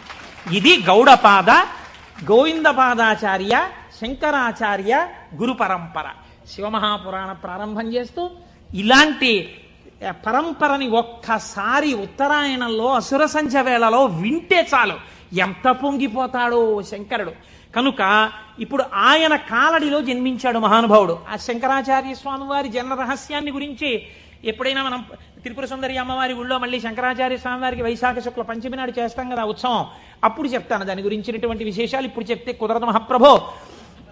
ఆయన భారతదేశపు నలుచెరగుల పాదచారి అయి 3 మాటలు తిరిగారు. 72 అవైదికమైనటువంటి మతములను శృతి ప్రమాణమైన తన వాగ్ఝరితో కొట్టిపారేశారు, చిమ్మేశారు. ఆయన తర్వాత మళ్ళీ రాలేదు ఇంకా 72 మతాలు. అంత గొప్పవారు శంకరాచార్యుల వారంటే. అందుకే చంద్రశేఖర పరమాచార్య స్వామి వారికి శంకరులు గురువు కాదు, ప్రాణం. అందుకే అపర శంకరాచార్యులు వారు అయ్యారు చంద్రశేఖర పరమాచార్య స్వామి. అటువంటి మహాపురుషుడై దిగ్విజయ యాత్ర చేసి శృతి ప్రమాణమైన అద్వైత సిద్ధాంతాన్ని ఆవిష్కరించి మనందరినీ ఉద్ధరించినటువంటి వారిగా శంకరులు వచ్చారు. మీరు చూడండి, ఇప్పుడు మనం శివనామము మళ్ళీ మొదటికి వెళ్ళండి. ఎక్కడికి వెళ్ళాలి? అమరకోశంలో శివనామమునకు చెప్పినటువంటి వ్యాఖ్యానములో శివుణ్ణి ఏ రకంగానైనా పట్టుకుంటే మిమ్మల్ని ఉద్ధరించగలడు దగ్గర నుంచి శ్రేయం, మంగళం, కళ్యాణం, భద్రం, శ్రేయస్సు, శోభనం, ఇవి కేవల మంగళములేనా ఇంకేమన్నా ఉన్నాయా దగ్గరికి వెళ్ళండి. అందుకు తీసుకొచ్చాను దీన్ని. ఇప్పుడు ఇక్కడి నుంచి అక్కడికి వెళ్ళండి. మళ్ళీ ఒక్కసారి వెడితే మీకు ఈ శివనామమును ఎక్కడ దాచారు? శివనామము పంచాక్షరిగా కదండి ఉంది. నమశివాయ అని పంచాక్షరి. నమశివాయ అన్న మాట చెప్పడానికి వేదం ఎంత కట్టడి చేసి చెప్పింది, ఎంత జాగ్రత్తగా చెప్పింది పంచాక్షరి మంత్రాన్ని. మీరు జాగ్రత్తగా చూడండి, ఇది జాగ్రత్తగా గమనించండి. మీరు అయ్యప్ప స్వామి దర్శనానికి వచ్చారనుకోండి, అలా గేటు దగ్గర నిలబడి అయ్యప్ప స్వామి దర్శనం చేసుకుంటానంటే మీకు కనపడరు. మీరు అక్కడ చెప్పులు విప్పాలి, లోపలికి రావాలి, ఇక్కడ ఉన్నటువంటి పరివార దేవతలందరినీ దర్శనం చెయ్యాలి, మెట్లెక్కాలి, గణపతికి సుబ్రహ్మణ్యుడికి ప్రదక్షిణం చెయ్యాలి, ధ్వజస్తంభం పక్క నుంచి లోపలికి వెళ్ళాలి, స్వామికి ఒక పక్కకి వెళ్ళి నిలబడి ఆయన వంక చూస్తే అప్పుడు మీరు సంతోషంగా స్వామి దర్శనం చేస్తారు. అలాగే ఈ పంచాక్షరిని వేదం ఎక్కడ దాచిందో చూడండి. మనకి వేదములు 4 అయినా సాధారణంగా మనం ఏమంటామంటే 3గా వ్యవహరిస్తాం సంప్రదాయంలో. అందుకే శంకరాచార్యులు వారు కూడా శివానంద లహరిలో త్రైవేద్యం హృద్యం త్రిపురహరమాద్యం త్రినయనం అన్నారు. త్రైవేద్యం అనడానికి ఒక కారణం ఉంది. ఋగ్వేదం, యజుర్వేదం, సామవేదం ఈ 3 వేదాలు నేర్చుకోవడానికి ఒక్కసారి ఉపనయనం చేసుకుంటే చాలు. ఒకసారి ఉపనయనం చేసుకుంటే 3 వేదాలలో ఉండేటటువంటి సారాంశమునకు కూడా ఒక సావిత్రి ఉపదేశం, ఒక గాయత్రి ఉపదేశంతో 3 వేదాలు చదవచ్చు. అథర్వ వేదం చదువుతాను అన్నారు అనుకోండి ఎవరైనా, ఈ 3 వేదాలు చదవడానికి కావలసినటువంటి ఉపనయనం సరిపోదు. అథర్వ వేదం కూడా చదవాలంటే మళ్ళీ ఉపనయనం చేసుకోవాలి. మళ్ళీ ఉపనయనం చేసుకుని మళ్ళీ ఇంకొక బ్రహ్మోపదేశం పొంది అథర్వ వేదం చదవాలి. అందుకని త్రైవేద్యం అంటారు సాధారణంగా. ఈ 3 వేదములు ఋగ్వేదం, యజుర్వేదం, సామవేదం, మీరు 3 అలా పెట్టారనుకోండి, ఒక దేవాలయ ప్రాంగణం ఉన్నట్టుగా 3 వేదాలు అలా పెడితే ఈ 3 వేదాలకి మధ్యలో ఏ వేదం ఉంది? ఇది ముందరి ద్వారం, ఇది వెనక ద్వారం, ఇది ఋగ్వేదం, ఇది సామవేదం, ఈ మధ్యలో ఉన్నది యజుర్వేదం. ఇప్పుడు ఈ యజుర్వేదానికి 7 కాండలు ఉన్నాయి. 7 కాండలు 1, 2, 3, 4, 5, 6, 7. ఇప్పుడు ఇందులో మళ్ళీ మధ్య ప్రాకారం ఏది? 4వ కాండ కదండి. ముందు 3, వెనక 3, మధ్యలోది 4. ఇప్పుడు ఈ 4వ కాండలో ఏముంది? యజుర్వేదంలో రుద్రాధ్యాయం ఉంది. మళ్ళీ రుద్రాధ్యాయంలో అష్టమానువాకం మీరు తీసుకోండి, మధ్యలోకి అష్టమానువాకం వస్తుంది. అష్టమానువాకం మీరు తీసి ఇప్పుడు చదవండి అష్టమానువాకాన్ని. నమ సోమాయ చ రుద్రాయ చ నమస్తామ్రాయ చ అరుణాయ చ నమ సింగాయ చ పశుపతయే చ నమ ఉగ్రాయ చ భీమాయ చ నమో అగ్రే వధాయ చ దూరే వధాయ చ నమో హంత్రే చ హనీయసే చ నమో వృక్షేభ్యో హరికేశేభ్యో నమస్తారాయ నమ శంభవే చ మయోభవే చ నమ శంకరాయ చ మయస్కరాయ చ నమ శివాయ చ శివతరాయ చ. అష్టమానువాకం చిట్ట చివర్లో నమ శివాయ చ అక్కడ పెట్టారు. ఈ నమ శివాయ చాకి ముందు ఏం పెట్టారు? మయస్కరాయ చ. మయస్కరాయ చ అంటే గురువు. గురూపదేశంతో పంచాక్షరిని పొందాలి. మయస్కరాయ చ. ఈ గురువుల పరంపరలో మొట్టమొదట లోకంలో శివనామాన్ని ప్రచారం చేసి అద్వైత సిద్ధి వైపుకు నడిపించిన వాళ్ళు ఎవరు? నమ శంకరాయ చ. శంకర భగవత్పాదులు. ఆ శంకర భగవత్పాదులు ఎవరు? శంకరుడే. ఎలా చెప్పగలరు? రుద్రాధ్యాయంలోనే అభిషేక మంత్రాల్లోనే ఒక చోటు ఉంది, నమ కపర్దినేచ వ్యుక్తకేశాయచ అని. కపర్దినేచ అంటే పెద్ద జటాజూటం ఉన్నవాడు, వ్యుక్తకేశాయచ అంటే అసలు వెంట్రుకలు లేనివాడు, మొత్తం పూర్ణమండలం చేయించేసుకుని గుడ్డు చేయించేసుకుని ఉన్నవాడు. అలా ఎలా కుదురుతుందండి? పక్కనే ఉన్న నామంలో పెద్ద జటాజూటమా, ఆ పక్కనే ఉన్న నామంలో ఒక్క వెంట్రుక కూడా లేనటువంటి గుండుతో ఉన్నవాడా? ఈ రెండు ఎలా సమన్వయం అవుతాయి అంటే పెద్దలన్నారు, నీ ఇష్టం వచ్చినట్టు చెప్పడానికి వీల్లేదయా, అలా వ్యుక్తకేశాయచ గుండుతో శివుడున్నాడని ఎక్కడైనా చెప్పారా అంటే వ్యాస భగవానుడు వాయుపురాణంలో చెప్పారు గుండుతో శివుడున్నాడు అని. గుండుతో శివుడు ఎక్కడున్నాడు? ఎందుకంటే దక్షిణామూర్తిగా కూడా జటాజూటంతో ఉంటారు, శివుడిగా జటాజూతంతో ఉంటారు. పూర్ణముండనంతో గుండు చేయించుకున్నటువంటి శివస్వరూపం లేదు. మరి వాయుపురాణం ఎలా చెప్పింది ఉన్నాడని అంటే, వాయుపురాణం ఒక విషయాన్ని వ్యాస భగవానుడు ప్రతిపాదన చేస్తూ చెప్పారు. చతుర్భిః సహ శిష్యైస్తు శంకరో అవతరిష్యతి. నలుగురు శిష్యుల మధ్యలో కూర్చుని గుండుతో ఉండి మీద బట్ట కప్పుకున్న సన్యాసి రూపంలో ఎవరు కనపడుతున్నాడో ఆయనే పరమశివుడు అని చెప్పింది. ఇప్పుడు నలుగురు శిష్యుల మధ్యలో కాషాయ బట్ట ఇలా గుండు మీద వేసుకుని చేతిలో వేదాలు పట్టుకుని ఇలా చిన్ముద్ర పట్టి కూర్చున్నది ఎవరండి? శంకరాచార్య స్వామి. నమ కపర్దినేచ పరమశివుడు, వ్యుక్త కేశాయ చ శంకరాచార్యుల వారు. కాబట్టి ఇప్పుడు ఈ శంకరాచార్యుల వారు ఎవరు? పరమశివుడే. రుద్రాధ్యాయంలో రహస్యంగా చెప్పేసింది. ఎప్పుడో రాబోయేటటువంటి శంకరావతారాన్ని రుద్రాధ్యాయం చెప్పింది. ఆయన్ని మయస్కరాయచ, ఆ శంకరుల గురు పరంపర ఉన్నదే అది సదాశివ సమారంభాం, లేకపోతే నారాయణ సమారంభాం, వ్యాస శంకర మధ్యమాం, అస్మదాచార్య పర్యంతాం వందే గురు పరంపరాం. ఆనాడు పరమశివుడు కపర్ది అని ఇంత జుత్తుతో ఉన్నవాడి నుంచి ప్రారంభమైనటువంటి ఈ గురు పరంపర మధ్యలో శంకరాచార్య స్వామి ఉంటే, ఈనాడు నాకంటి ఎదుట నాకు శంకరాచార్య స్వరూపమై నన్ను నిలబెట్టి ఆశీర్వదించి నడుపుతున్నటువంటి నా గురువు బ్రహ్మశ్రీ మల్లంపల్లి అమరేశ్వర ప్రసాద్ గారి వరకు ఆ గురు పరంపరయే నడుచుచున్నది. ఎవరికి వారు వారి గురువు వరకు ఇలాగే చెప్పుకుంటాం. సదాశివ సమారంభాం శంకరాచార్య మధ్యమాం అస్మదాచార్య పర్యంతాం వందే గురు పరంపరాం. ఈ గురువు ఏం చేస్తున్నారు? మీకు నడుబడి నేర్పుతున్నారు. ఈ గురువు ఏం చేస్తున్నారు? ఉదారమూర్తి అయి మిమ్మల్ని ఆశీర్వదిస్తున్నారు. ఈ గురువు ఏం చేస్తున్నారు? మీ ఉద్ధరణ కోసం ఈశ్వరుణ్ణి ప్రార్థన చేస్తున్నారు. అటువంటి గురువే ఈశ్వర స్వరూపుడై ఉన్నాడు. ఎప్పుడెప్పుడు లోకంలో వేద ప్రమాణాన్ని చెడగొట్టడానికి అవైదికమైనటువంటి వాదనలు ప్రబలుతాయో అప్పుడప్పుడు పరమేశ్వరుడే బయలుదేరి వచ్చి అవతార స్వీకారం చేశారు. కృష్ణ భగవానుడు కూడా చేశాడు గీతా ప్రచారాన్ని. మహానుభావుడై ప్రస్థానత్రయంలో ఒకటండి భగవద్గీత. అంతటి భగవద్గీతను మనకు అందించినటువంటి జగదాచార్యుడు కృష్ణ పరమాత్మ. ఆయన కూడా జగదాచార్యుడే. ఒకటే కదండి ఉన్నది పరబ్రహ్మతత్వం. అదే కృష్ణుడిగా భాషించింది ఒకనాడు. అటువంటి భగవద్గీతనిచ్చినటువంటి కృష్ణ పరమాత్మ యొక్క అవతారం ఎందుకు కలియుగంలో వచ్చేటటువంటి ప్రమాదముల నుంచి ఉద్ధరించగలిగినంత జ్ఞానబోధ ఎందుకు చెయ్యలేదు? ఒక్కటే కారణం. ద్వాపర యుగంలో అప్పటికే ధర్మాన్ని నిర్వీర్యం చేసేటటువంటి వాళ్ళ సంఖ్య కోట్లలోకి వెళ్ళిపోయింది. కృష్ణావతారం ప్రారంభం నుంచే ఎంత రాక్షస సంహారం చేశాడండి మహానుభావుడు. కన్నులు తెరువని కడుచిన్ని పాపడై దానవి చనుబాలు త్రావి చంపే పూతనా సంహారంతో మొదలుపెట్టి ఎంతమంది రాక్షసుల్ని చంపాడు. జరాసంధాది రాక్షసులందరినీ ముందే చంపకపోతే కురుక్షేత్రంలో నిజంగా పాండవులు నిలబడగలరా? ఇంతమందిని చంపాడు. అవతారంలో ఉన్న తక్కువ సమయంలో ఆయన కురుక్షేత్ర మధ్యంలో సమస్త వాంగ్మయాన్ని భగవద్గీత రూపంలో బోధ చేశాడు. కానీ అది సరిపోదేమో. కలియుగం అంటే అసలు మనస్సు నిలబడనటువంటి యుగం. మరి మనస్సు నిలబడదు, కలిపురుషుడి యొక్క ప్రకోపాలు చాలా ఎక్కువగా ఉంటాయి అన్నప్పుడు ఇంకా ఈ గురువులు ఎందుకు, ఈ బోధలు ఎందుకని మీరు నన్ను అడగచ్చు. దానికి ఒక్కటే జవాబు పరమాచార్య స్వామి వారు చెప్పినటువంటివి. నేను ఉపన్యాసాల్లో చెప్పే చాలా భాగాలు పరమాచార్య స్వామి వారివి.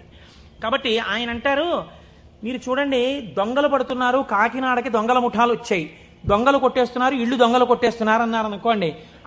ఎంత జాగ్రత్తగా ఉన్నా దొంగలు కొట్టేస్తున్నారండి అని తాళం తీసేసి తలుపులు తెరిచి వస్తామా? ఏదో ఒక కట్టడి చేస్తాం. చేసి అమ్మ ఏదో ఒకటి సాయంకాలం కాసేపు వాడు ఏదో చెప్పాడో చెప్పలేదో కానీ శివనామస్మరణ చేయిస్తున్నాడమ్మా, అక్కడికి వెళ్ళొస్తాం, అందుకని కాస్త మా గుమ్మని చూస్తుందరు తల్లి, మీరేదో ఇక్కడే కుర్చీ వేసి కూర్చోండి, లేకపోతే మీ అబ్బాయిని మా ఇంట్లో చూస్తుండమనండి, టీవీ కాసేపు కరెంటు పోయినా పర్వాలేదు మహాప్రభు మాకు మీ వాడిని కూర్చోమనండి అంటాం. కట్టడి చేస్తున్నారా చేయట్లేదా? ఏదో రకంగా.